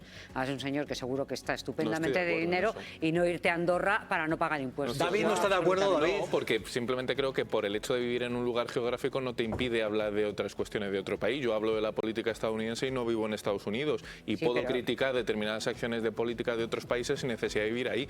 Creo que Miguel Bosé es totalmente libre de instalarse donde quiera y desde luego que se va por una cuestión David, fiscal. Para no pagar impuestos y luego criticas. Para pagar menos impuestos, no para no pagar impuestos. Planteo la pregunta de otra manera. ¿Y es coherente, David? Esa es otra cosa. Ahí está el debate. Pero al igual que muchos otros se han ido a la socialista Portugal, donde había exenciones fiscales muy importantes a los que tenían altas riquezas. Por lo tanto, menos mal, no es una cuestión solo de los paraísos fiscales, que los hay. Pero yo no me iría. No, pero yo que te iba a hacer una propuesta, porque no en el caso de Miguel Bosé, no nos vamos todos a Andorra. No cabemos. No, porque como tú bien decías, hay que pagar impuestos. Y yo también creo ese discurso. Como decía... Como decía Jesús, creo que es una cuestión de coherencia. No, yo he preguntado si es coherente o no. Yo pregunto. Pero yo coincido. También digo, como diría Siniestro Total, menos mal que nos queda Portugal. Creo que hay que ser coherente. Y aquí lo vemos mucho, por ejemplo, en el mundo de los youtubers. Hay youtubers que son muy críticos con la fiscalidad en este país y tienen un discurso crítico desde España y los hay que lo tienen desde fuera. Para mí, ¿cuál es coherente? El que se queda aquí. Javier, hemos dicho lo mismo. Yo me llama la atención porque tanto patriotismo y tal, con lo maravillosa que es España, ¿por qué irse de España? Porque viene de México. La geografía o la geopolítica de estos patriotas de banderita en muñeca y en el perrito, no solamente es Andorra. Es Andorra, son las islas del Canal, es decir, Adderley, es la isla de Man, la Suiza, es Delaware, es Belice, es en sus tiempos República Dominicana, es Luxemburgo, es decir, estos son patriotas de bajo calado. Incluso, por cierto, en el Caribe también hay algunos cantantes famosos, gente patriota también, pero no sé por qué les gusta tanto España, que luego se van a vivir a otro sitio para con sus impuestos sostener primero su propia hacienda y después la hacienda de los extranjeros. Son, utilizando un término militar, son cipayos fiscales de España. Bueno, veremos qué ocurre con Miguel Bosé. Dicho esto, por cierto, hablando de España, vaya polémica, porque yo te voy a preguntar a Roca como andaluz, un acto que se estaba organizando y se organiza en Andalucía para hablar de lo que fue el franquismo, la guerra que todos perdimos. Hombre, hubo quien la ganó. Pero bueno, ¿qué ha ocurrido? Que Aznar presente para este debate, pues a Aznar hace poco le preguntaron y no condenó el franquismo. O Espinosa de los Monteros, que estaba en esa intervención que tuvo Vox, que uno de su partido dijo: somos herederos de eso. ¿Qué ha ocurrido, Ana Ibarzábal? La polémica porque Uclés y Maillos dicen no vamos a estar en este acto que tenían previsto. ¿Por qué? Por la presencia de Aznar y de Espinosa de los Monteros. Cuéntanos, Ane, ¿qué ha ocurrido? Sí, en un vídeo publicado en redes sociales, el escritor y reciente ganador del premio Nadal, David Uclés, explica por qué no asistirá a ese acto que se celebra el próximo 2 de febrero en Sevilla, bajo el título, como decías, 1936, la guerra que todos perdimos. Dice que es para ser honesto con los principios que defiende. Asegura que el titular no es de su agrado, pero que la razón de no acudir está en que no quiere compartir plantel con Aznar, la persona que, según Uclés, ha hecho más daño físico recientemente al pueblo español, y tampoco quiere compartir plantel con Espinosa de los Monteros, quien fundó, considera, un partido que atenta contra su derecho a existir. Así que la polémica está servida. El acto el próximo 2 de febrero en Sevilla. Jesús. Bueno, pues cada uno es libre de participar o no. Claro, antecedentes. José María Aznar, por ejemplo, preguntado, ¿condena el franquismo? José María Aznar, y no hace tanto, en la radio de Federico. Estamos hablando del franquismo. Yo no voy a condenar algo en el cual, pues, mi padre participó. Mi padre hizo 3 años de guerra en una parte de la izquierda radical e ignorante y que no tiene en cuenta la historia nada más que para intentar reescribirla, pues está cometiendo los mismos errores que se cometieron en esa época, ¿no? Y quien comete errores es la izquierda. Bueno, pues presente en ese acto. Javier Roca, un acto organizado en Sevilla, y Uclés y Maillos se dan de baja. Estaba presente Aznar. pido opiniones. ¿Qué os parece? ¿Estaríais en ese acto? ¿Qué os parece? Javier, David, venga. Por la Fundación Cajasol. Yo te voy a contestar con un cuento brevísimo que me lo acabo de inventar. Cuéntame un cuento. Imagínate que en la Bayerische Landesbank, es decir, en la Caja de Ahorro de Baviera, se organiza un acto en Nuremberg, que está en el Estado Libre de Baviera, en donde se invita a Netanyahu, a Le Pen, a Putin y a Trump. Y el nombre del debate es 1945, la guerra que todos perdimos. Yo no voy a esa mesa. Te aseguro que yo no iba. Y ahora que me critiquen los libérrimos, pero yo a una mesa con esa gente diciendo que la Segunda Guerra Mundial la perdimos todos, no.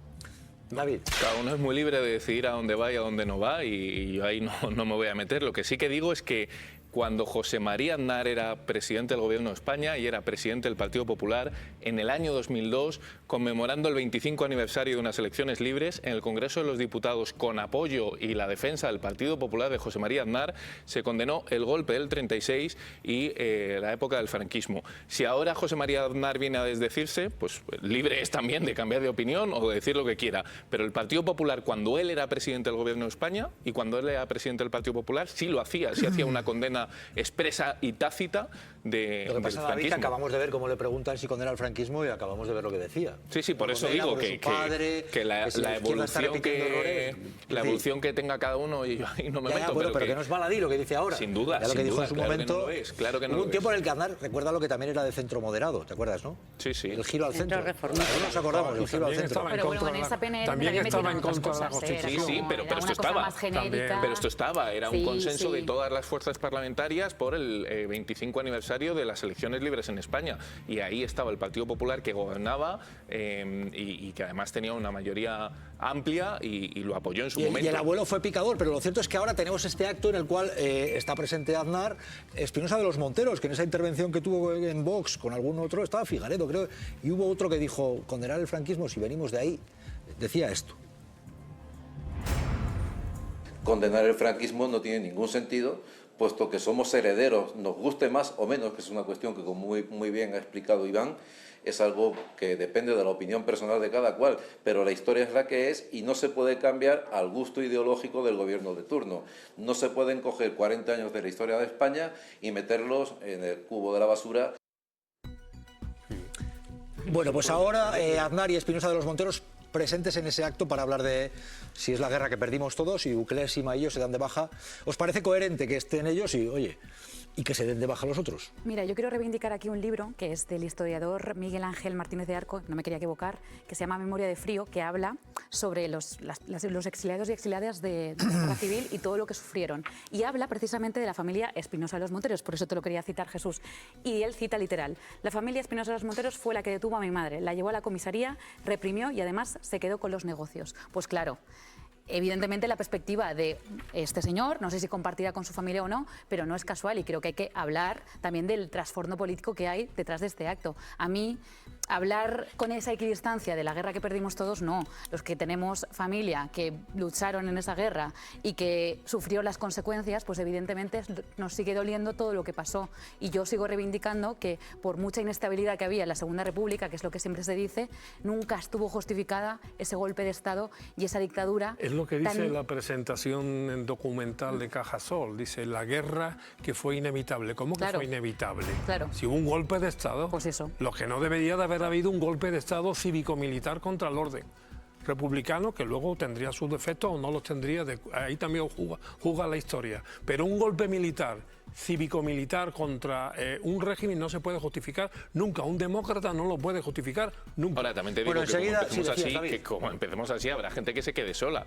Yo vengo a este programa y me siento con gente que piensa en las antípodas mías. No tiene nada que ver y que defiende, pero que defiende posiciones muy extremas a mi modo de ver, y no por eso me impide que me siente en una mesa. O sea, creo que es una cuestión personal, que cada uno decide con quién se siente y con quién no, pero que hay momentos, no digo en este caso en concreto, pero que hay momentos donde, como pongamos la línea línea muy fina, uno se puede quedar solo. Sí, el problema es que el debate está muy viciado. Es decir, si tú te presentaran aquí diciendo España es una dictadura, claro, tú irías a un acto que se dice España es una dictadura en estos momentos, ¿cómo hay gente que lo dice que es? Pues no creo yo que no, porque no compartes esa premisa. Es como los terraplanistas, ¿no? No te vas a sentar con una persona que niega que la premisa. Dicho esto, si me permitís, en este programa estamos con la democracia. Es evidente, estamos con la democracia, no edulcoramos el fascismo, no. Lo que procede es combatirlo. Es así. He puesto un caso extremo. Es así. Aquí nadie justifica un golpe de Estado como el que nos llevó a esa guerra. Dicho esto, por cierto, hay un auge de estas posiciones. Nos lleva también al mundo. Enseguida preguntaremos a Icaizer, por cierto, han pillado con un micro abierto a Almeida hablando con Ayuso. Vamos a ver enseguida, pero antes. Vean esto que no es baladí con los tiempos que corren. La policía de Trump mata a otro hombre, 37 años, no hace tanto que matan a una mujer. Esto está ocurriendo en el mundo, pero además, oye, parece que se pasan por el forro las leyes. Vean esta barbaridad que está ocurriendo en el mundo.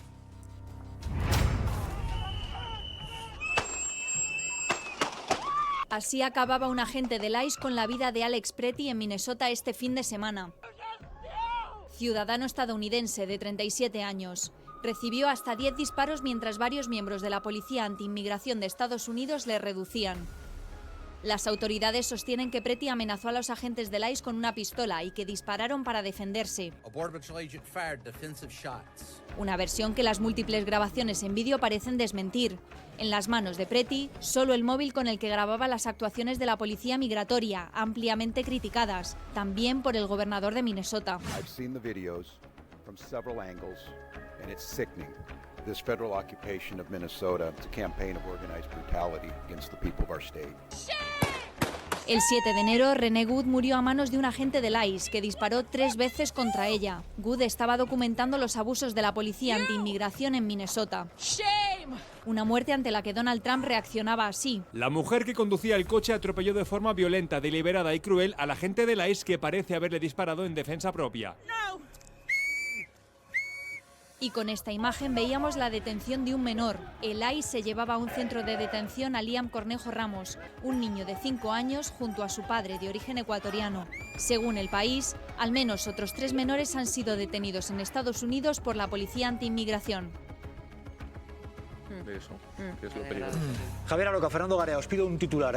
A mí esto particularmente me da pavor, porque es como pasarse las normas por el forro, hay un auge de posiciones.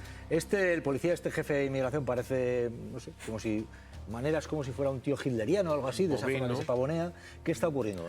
Bueno, Bobino, el jefe de los ICE, o como queráis llamarlo, es un hombre de manera nazi, fascista, incluso se ha permitido el lujo de pasearse vestido a las maneras del Tercer Reich. Y lo verdaderamente importante de esto es el nivel de conciencia mundial. Yo veo poca reacción en España entre aquellos que defienden Trump y esta nueva revolución de la derecha condenando esto, o incluso contando como estáis ustedes o como estamos contando esto esta tarde aquí. ¿Por qué? No sé qué la gente piense. No sea que la gente piense que si verdaderamente alguna vez llega aquí el trumpismo a España, pues estos modales del trumpismo ultramarino se pueden repetir en España. No es lo mismo desear el triunfo de la extrema derecha que admitir lo que podría hacer la extrema derecha nazi en España si llegara al poder. Yo creo que un demócrata de derecha o de izquierda debería de estar hoy muy preocupado por lo que está pasando en Estados Unidos, porque sin el apoyo, siquiera ideático, siquiera, que también lo es, financiero, del señor Trump a los movimientos ultraderechistas europeos, seguramente no tendrían la fuerza que están teniendo. No, yo creo que es fascismo, yo creo que hay que estar preocupados, yo creo que lo que está ocurriendo allí, no hay control judicial, no se respetan derechos humanos, son detenciones indiscriminadas, hay racismo, hay xenofobia, todas las características para un fascismo. Y lo que hace mucho más preocupante para todos es que además, negro sobre blanco, en la Directiva de Seguridad Nacional está puesto no que haya financiación, sino que peor todavía, todo el aparato diplomático de Estados Unidos está puesto al servicio de que opciones ultraderechistas que están en sintonía y alineados con estas posiciones trumpistas en todo el mundo sean apoyados por ese aparato nada menos que de Estados Unidos, y yo creo que es una situación en la que tenemos que estar muy atentos, tenemos que estar muy preocupados, porque es la vuelta del fascismo utilizando, como ocurrió entonces, por cierto, utilizando la democracia para implantar cosas que tienen que ver, insisto, con la falta de respeto a los derechos humanos, y creo que eso nos tiene que alarmar a todos, y creo que, siendo muy grave, por ejemplo, decisiones como lo de Groenlandia, etcétera, yo creo que es casi un señuelo para lo que de verdad está ocurriendo allí, y que me parece, insisto, que lo están exportando al resto del mundo. Miquel Ramos, ¿qué tal? ¿Cómo estás? Buenas tardes, Miquel. Hola, buenas tardes, ¿qué tal? Estamos ante un auge de posiciones de la ultraderecha hasta el punto de que dentro de los gobiernos se autorice que policías maten a gente. Dicen Estados Unidos la primera democracia. Esto da un poco de, da un poco de miedo, o da mucho miedo lo que está ocurriendo, y hay incluso quien le aplaude a Trump, porque aquí gente como Abascal decían la semana pasada que hay que aplaudir y agradecer a Trump. Vamos a ver, hay que entender que la extrema derecha entiende la democracia como un medio para llegar al poder, pero una vez llega al poder, su intención es vaciarla absolutamente de contenido. Es decir, su proyecto es iliberal, es decir, es vaciar la democracia de derechos, de libertades, usando las propias herramientas del sistema. Lo que está pasando en Estados Unidos, me atrevo a decir que es un proceso que viene cosechándose durante mucho tiempo, no es algo que haya pillado de sorpresa. Había leyes, el ICE mismo lleva 20 y pico años funcionando, lo que pasa es que no había asesinado a personas por la calle de esta manera, ¿no? Pero sí que cosechaba algunas actuaciones que habían sido muy cuestionadas por organizaciones de derechos humanos. Ahí estaba Guantánamo, por ejemplo, durante muchos años, y bueno, había pasado sin pena ni gloria estos últimos años. Quiero decir, todo esto es fruto de un proceso de normalización, de una manera de entender la política, de una manera de entender el gobierno, que va sembrando poco a poco, va abriendo esos límites, va abriendo esa ventana de Overton que al final nos hace aceptar cosas que hace unos años serían inaceptables. Y esto es lo que está jugando Trump, está golpeando constantemente la conciencia de la gente para hacer cada vez más aceptables cosas que no deberían de ser. Miquel, te quiero preguntar enseguida, porque hay amenazas que llevan ocurriendo hace días contra Héctor de Miguel, que ahora han dicho voy a parar. Hay un comunicado que ha difundido y te quiero preguntar qué ha ocurrido aquí, porque hay amenazas que son inasumibles. Pero antes el comunicado de Héctor de Miguel, María Molero. ¿Qué dice ese comunicado? Cuéntanos, María. Pues el periodista se ha despedido con este comunicado en sus redes y deja claro que, dice, ni tiene madera de héroe ni le apetece ser un mártir. Pide disculpas a todo aquel que se haya podido ofender por el contenido de su programa, pero ante todo aclara que nos centramos en hacer comedia, y quien sostenga que le faltamos el respeto a las víctimas de los accidentes ferroviarios está mintiendo. Termina este comunicado con agradecimientos a la gente que le ha ofrecido su apoyo y le ha apoyado hasta el final, y despidiéndose con un hasta luego. Tengo que descansar un rato, luego ya veremos. Miquel Ramos, y lleva un tiempo recibiendo amenazas a través de las redes sociales de conocidos ultraderechistas. Miquel. Efectivamente, no es el único. Ya sabéis que todos estos que hace no tanto tiempo estaban tan preocupados por la supuesta cultura de la cancelación, que ya no se puede decir nada, que todavía vemos titulares en este sentido, callan absolutamente delante de esta persecución sistemática de cualquiera que de alguna manera plante cara a la extrema derecha, ridiculice estas malas artes, ¿no?, que tiene la derecha española, ¿no?, y en este caso pues lo que pasó con el accidente, el terrible accidente de tren, y bueno, esta cacería es inaceptable, es absolutamente el modus operandi clásico del fascismo, de perseguir incluso a los artistas, a los cómicos que de alguna manera no entran dentro de su pandilla, digamos, de su cuadrilla. Por lo tanto, quiero mandar todo mi apoyo a Héctor de Miguel, un gran profesional, una de las mejores personas en el mundo del humor en este país, y creo que el mensaje que deberíamos asumir todos es que no nos podemos achantar ante estas amenazas y estas coacciones de la extrema derecha. Aquí, en Televisión Española, en esta casa, lo sabéis porque lo sufrís a diario. Este señalamiento de estas amenazas, no podemos dar ni un paso atrás ante este tipo de coacciones. No podemos retroceder. Miquel Ramos, gracias por acompañarnos en Malas Lenguas. Muchas gracias. Enseguida estaremos con Ekaizer, que tiene cosas que contarnos, pero claro, en este contexto os pregunto, por ejemplo, esto de Díaz Ayuso hablando de que hay un clima de guerra civil, ¿es lo que precisamente templa a gaitas, o precisamente se dice y azuza al personal? Díaz Ayuso, hay un ambiente guerra civilista en España, y lo dice al mismo tiempo que habla del accidente de Adamuz y demás. Vean.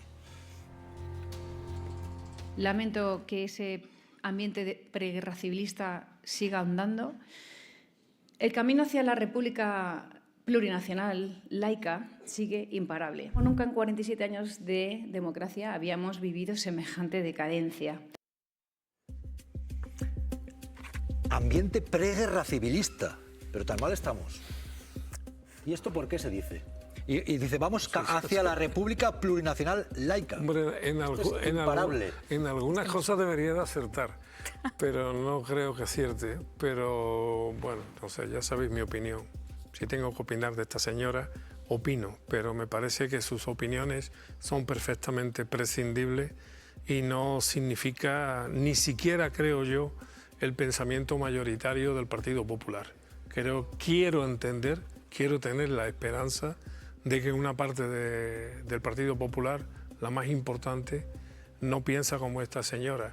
Lo mismo que me gustaría saber también y comprobar si la mayoría de los madrileños siguen pensando que esta es la mejor representante de esta ciudad, de esta comunidad autónoma, ¿no? Pero sí que la tienen como revulsivo, ¿no? Sí, Hemos visto, pero por ejemplo... este mensaje, ¿por qué trasladar que hay un ambiente preguerra civilista? Bueno, es que hay varias cosas que operan cuando hablamos de Isabel Díaz Ayuso, ¿no? Opera es que no sé ni llamarlo hipérbole, porque ya creo que se sobrepasa, ¿no?, a las hipérboles, porque hablar de que estamos en las puertas de una guerra civil, por favor, nadie querría, y estoy segura de que ya en privado no piensa de esa manera, pero lo dice para incentivar pues que haya ese enfrentamiento. Pero luego decía Aroca, no sé si todo el PP piensa como ella, yo no lo sé, pero yo lo que sí que sé es que la utilizan como revulsivo electoral. Ha estado estos días en la campaña electoral en Aragón con Jorge Azcón, y Jorge Azcón de hecho la ha reivindicado como un valor al alza, ha dicho que representa y que estaba de acuerdo con ella en muchas de las cuestiones que ella estaba mencionando en ese acto, en el que insultó al presidente del gobierno, dijo que era el galgo de Paiporta.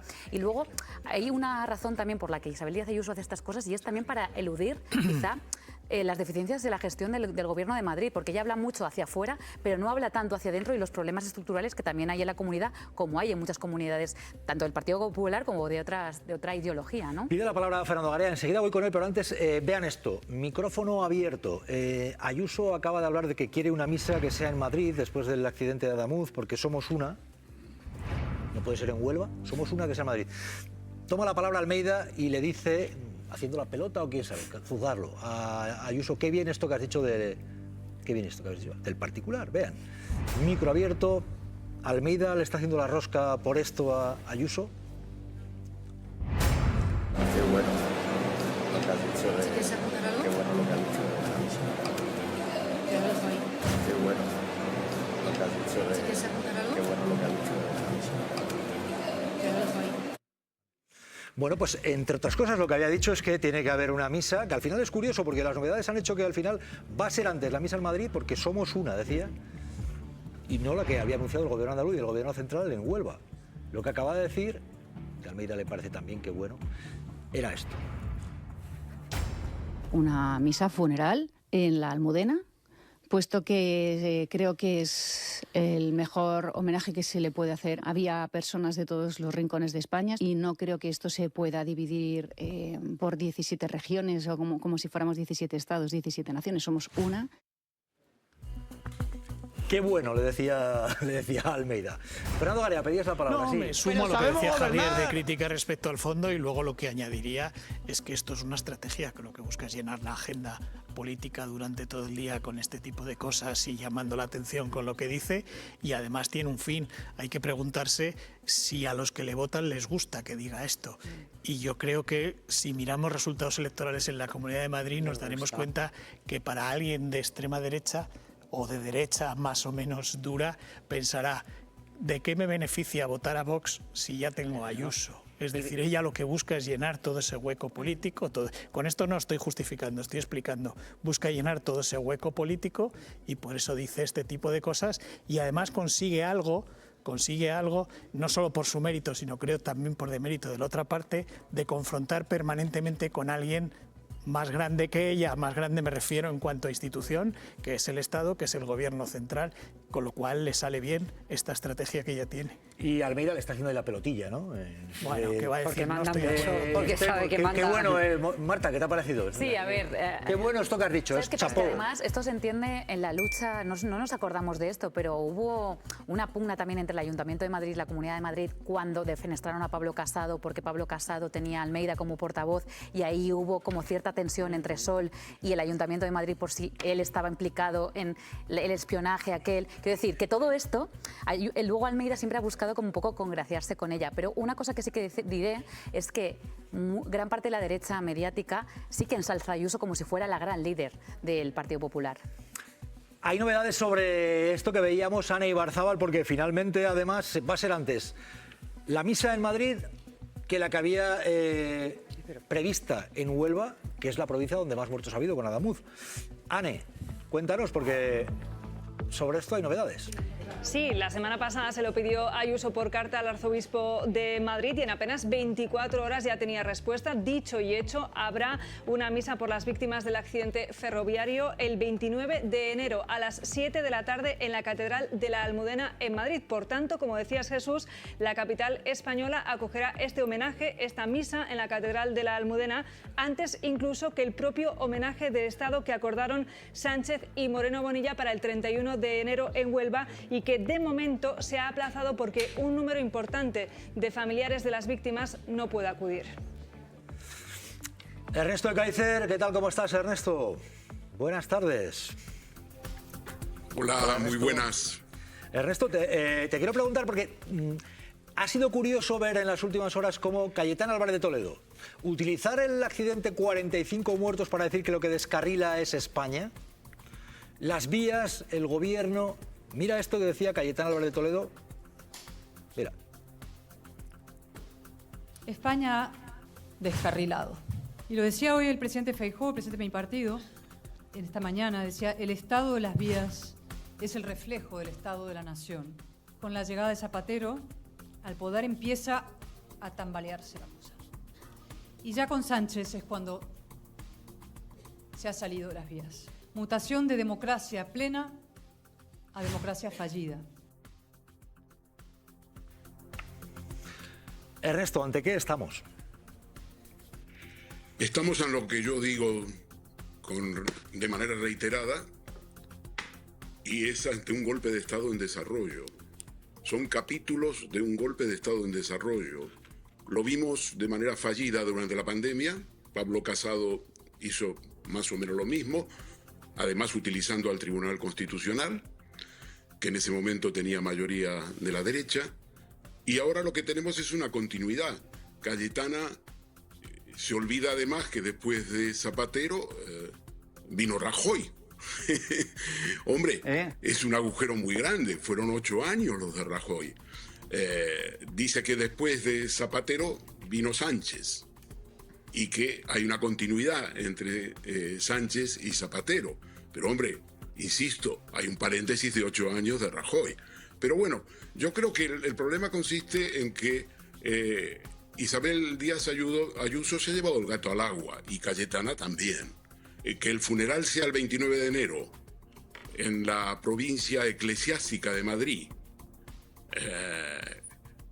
y se aplace por otras razones, evidentemente de organización, el funeral en Huelva, supone para Ayuso tener el liderazgo del golpismo que no ejerce Moreno Bonilla, porque Moreno Bonilla es considerado por Miguel Ángel Rodríguez y Isabel Díaz Ayuso un blando que ha estado hablando con Sánchez, que ha estado hablando con Óscar Puente, que se lleva durante todo lo que tiene que ver con el accidente de Adamuz de manera normal y corriente y hasta se diría leal con el gobierno, y ella ahora lidera ese funeral.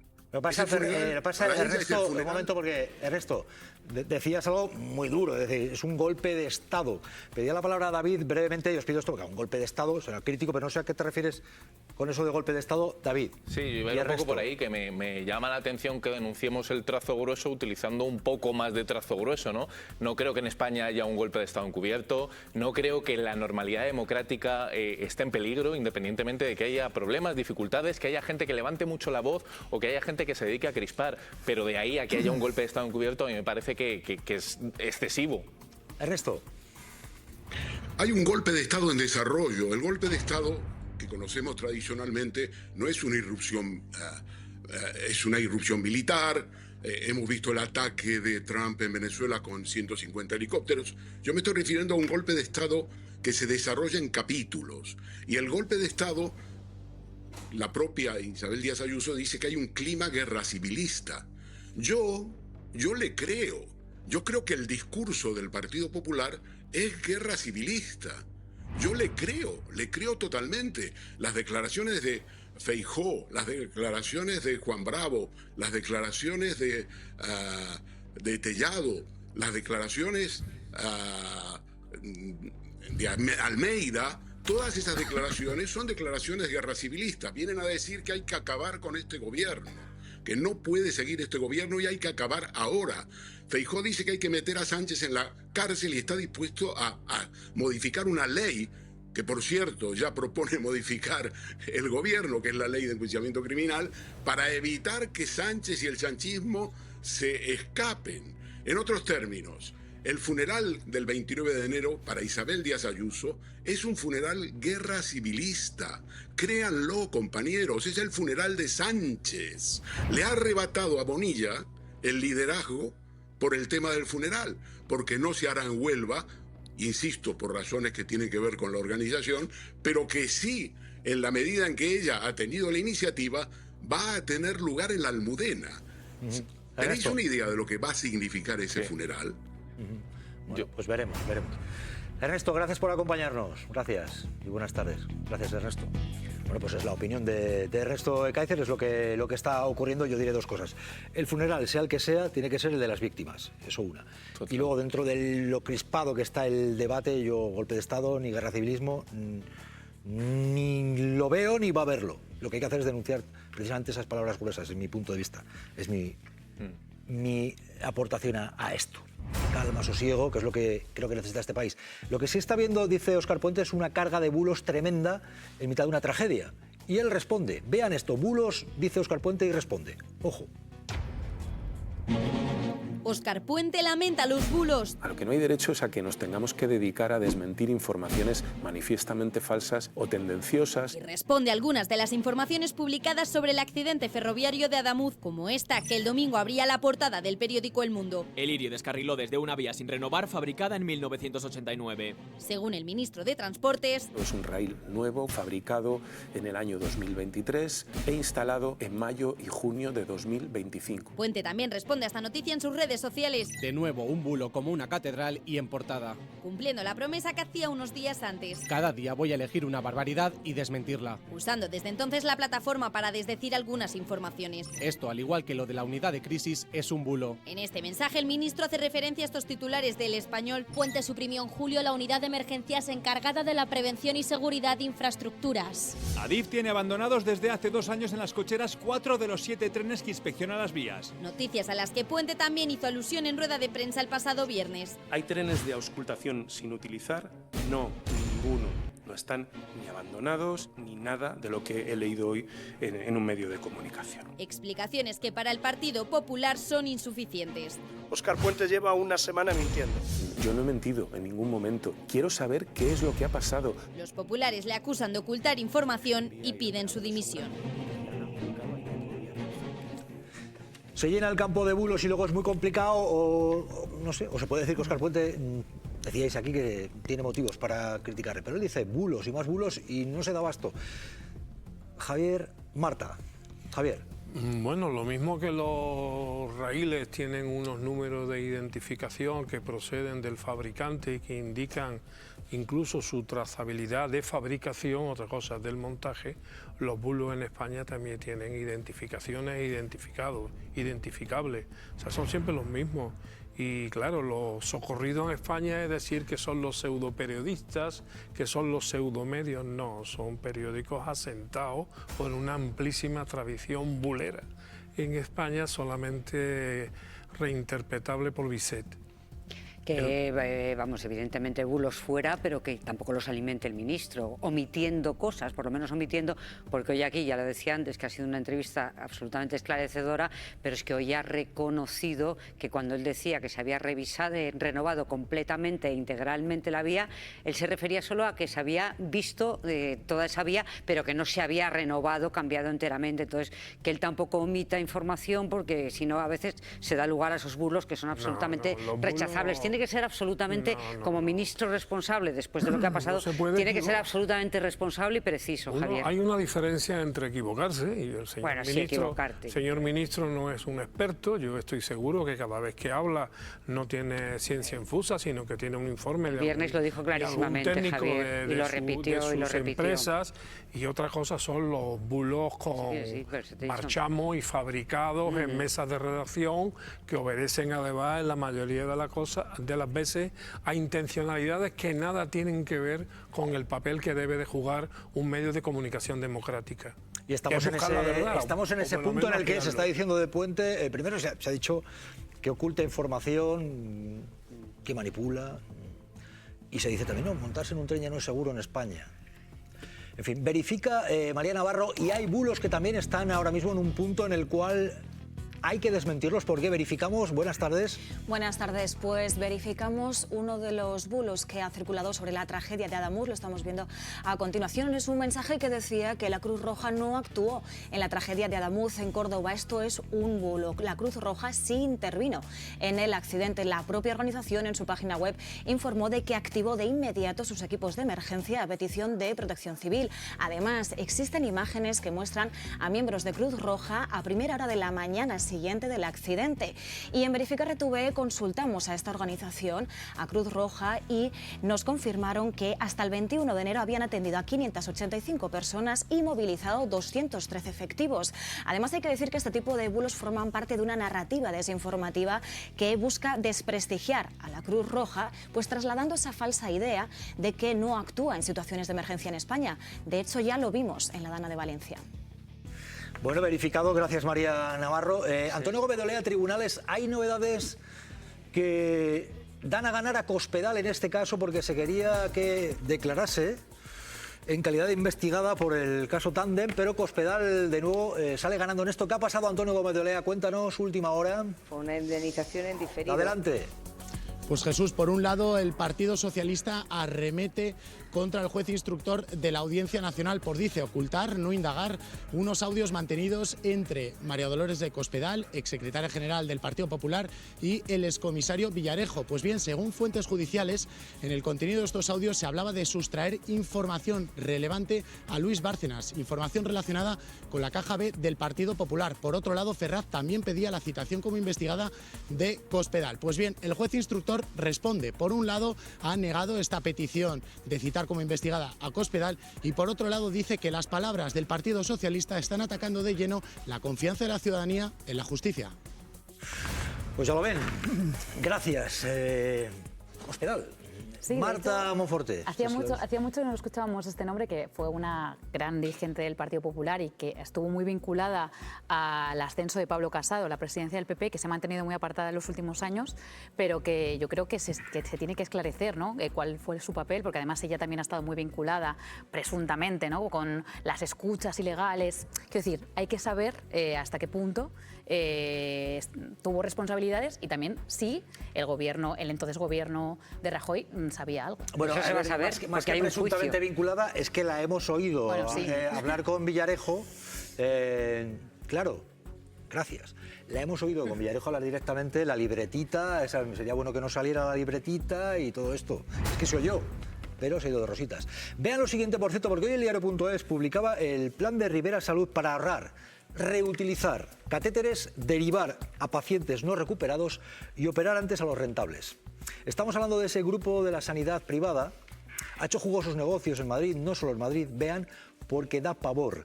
Reutilizar catéteres, derivar a pacientes no recuperados, operar antes a los rentables. Vean esto, ¿eh? ¡Ay, ay, ay! Rivera Salud tenía una hoja de ruta para ahorrar, según el diario.es. Reutilizar catéteres, derivar a pacientes no recuperados y operar antes a los rentables. A través de una denuncia interna de directivos del grupo, se habrían dado órdenes para abaratar los procesos y así encajar los costes con el dinero que le da la Comunidad de Madrid al Hospital Público de Torrejón. El mejor sistema sanitario de Europa. En ese plan estarían estas medidas. Reutilización de catéteres. En un correo interno se ordena esterilizarlo hasta en 10 ocasiones, una praxis ya realizada en otro hospital del gigante sanitario. Sería muy importante que se comenzara con esta práctica en Torrejón lo antes posible. Con el objetivo de reducir costes en el material. Ahorro potencialmente evitable superior a los 160.000 euros. Trasladar a mitad del ingreso. Según el diario, los pacientes serían redirigidos a sus hospitales de origen tras 2 días de ingreso, aunque no estuvieran recuperados, para facturar el proceso y ahorrarse los costes de la estancia. Mejor grupo sanitario de España. Lista rápida para pacientes rentables. Operar primero a pacientes externos que a pacientes propios porque generan más ingresos. Además, los directivos denunciantes alegan que se les ordenó atender a pacientes propios, pero no realizar sus cirugías, porque el coste de abrir un quirófano sería muy alto. ¿Se puede hablar de ahorro y reducción cuando se habla de sanidad? Hombre, lo que vamos conociendo sobre la sanidad, Aroca, y esto que está contando en este caso el diario.es, yo creo que pone el foco en lo que se puede llegar a hacer para ganar dinero. Sí, no, yo por atender a una petición correcta que hacía antes Fernando sobre no utilizar metáforas ferroviarias en un momento tan delicado, yo me preguntaría si la señora Cayetana piensa que la sanidad pública en Madrid está ahora desbarrando con este tipo de cuestiones, ¿no? Simplemente lo dejo ahí en el aire, a ver qué piensa ella de cómo va la sanidad en la Comunidad Autónoma de Madrid. Marta, Fernando.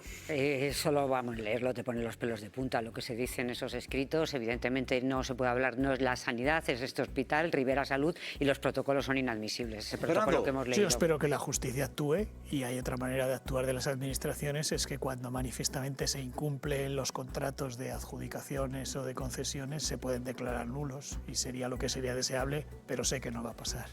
Se quedan con este mensaje de Raquel Herbás en tiempos de mensajes para dar miedo. Vean, y vamos a la 1.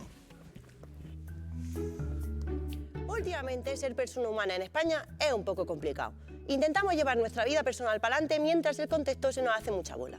Levántate, ve a trabajar, mientras el clima político cada vez es más tenso. Pasan accidentes y hay una crisis de vivienda tan tocha que para vivir en una casa tienes que demostrar que ninguno de tus ancestros fue moroso. Otra cosa no, pero cansado es un rato.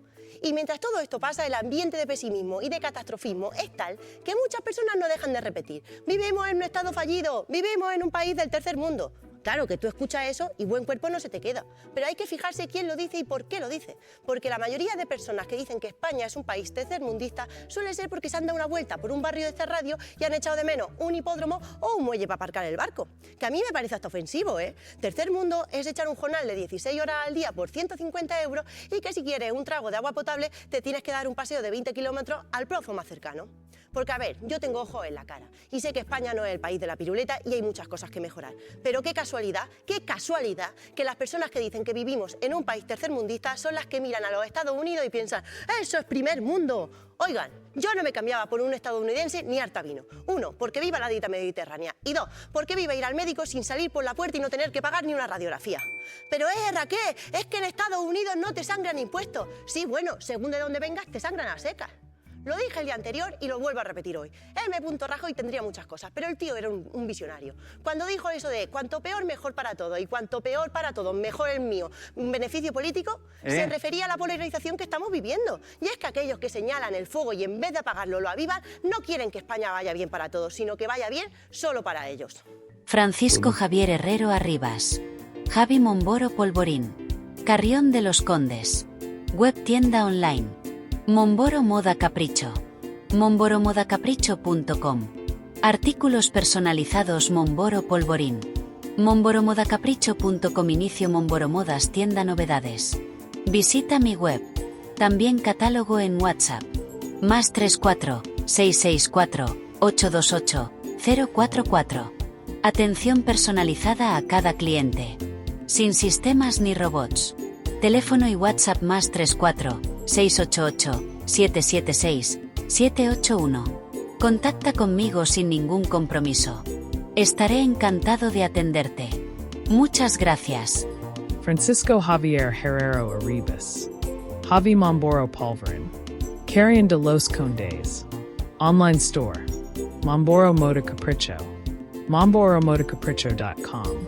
Personalized items Momboro Polverin. MomboroModaCapriccio.com. Home Momboro Modas shop new arrivals. Visit my website. Catalog also available on WhatsApp. +34 6648 28044. Personalized attention for each customer. No automated systems or robots. Phone and WhatsApp +34 6887767781. Contact me with no obligation. I'd be happy to assist you. Thank you very much.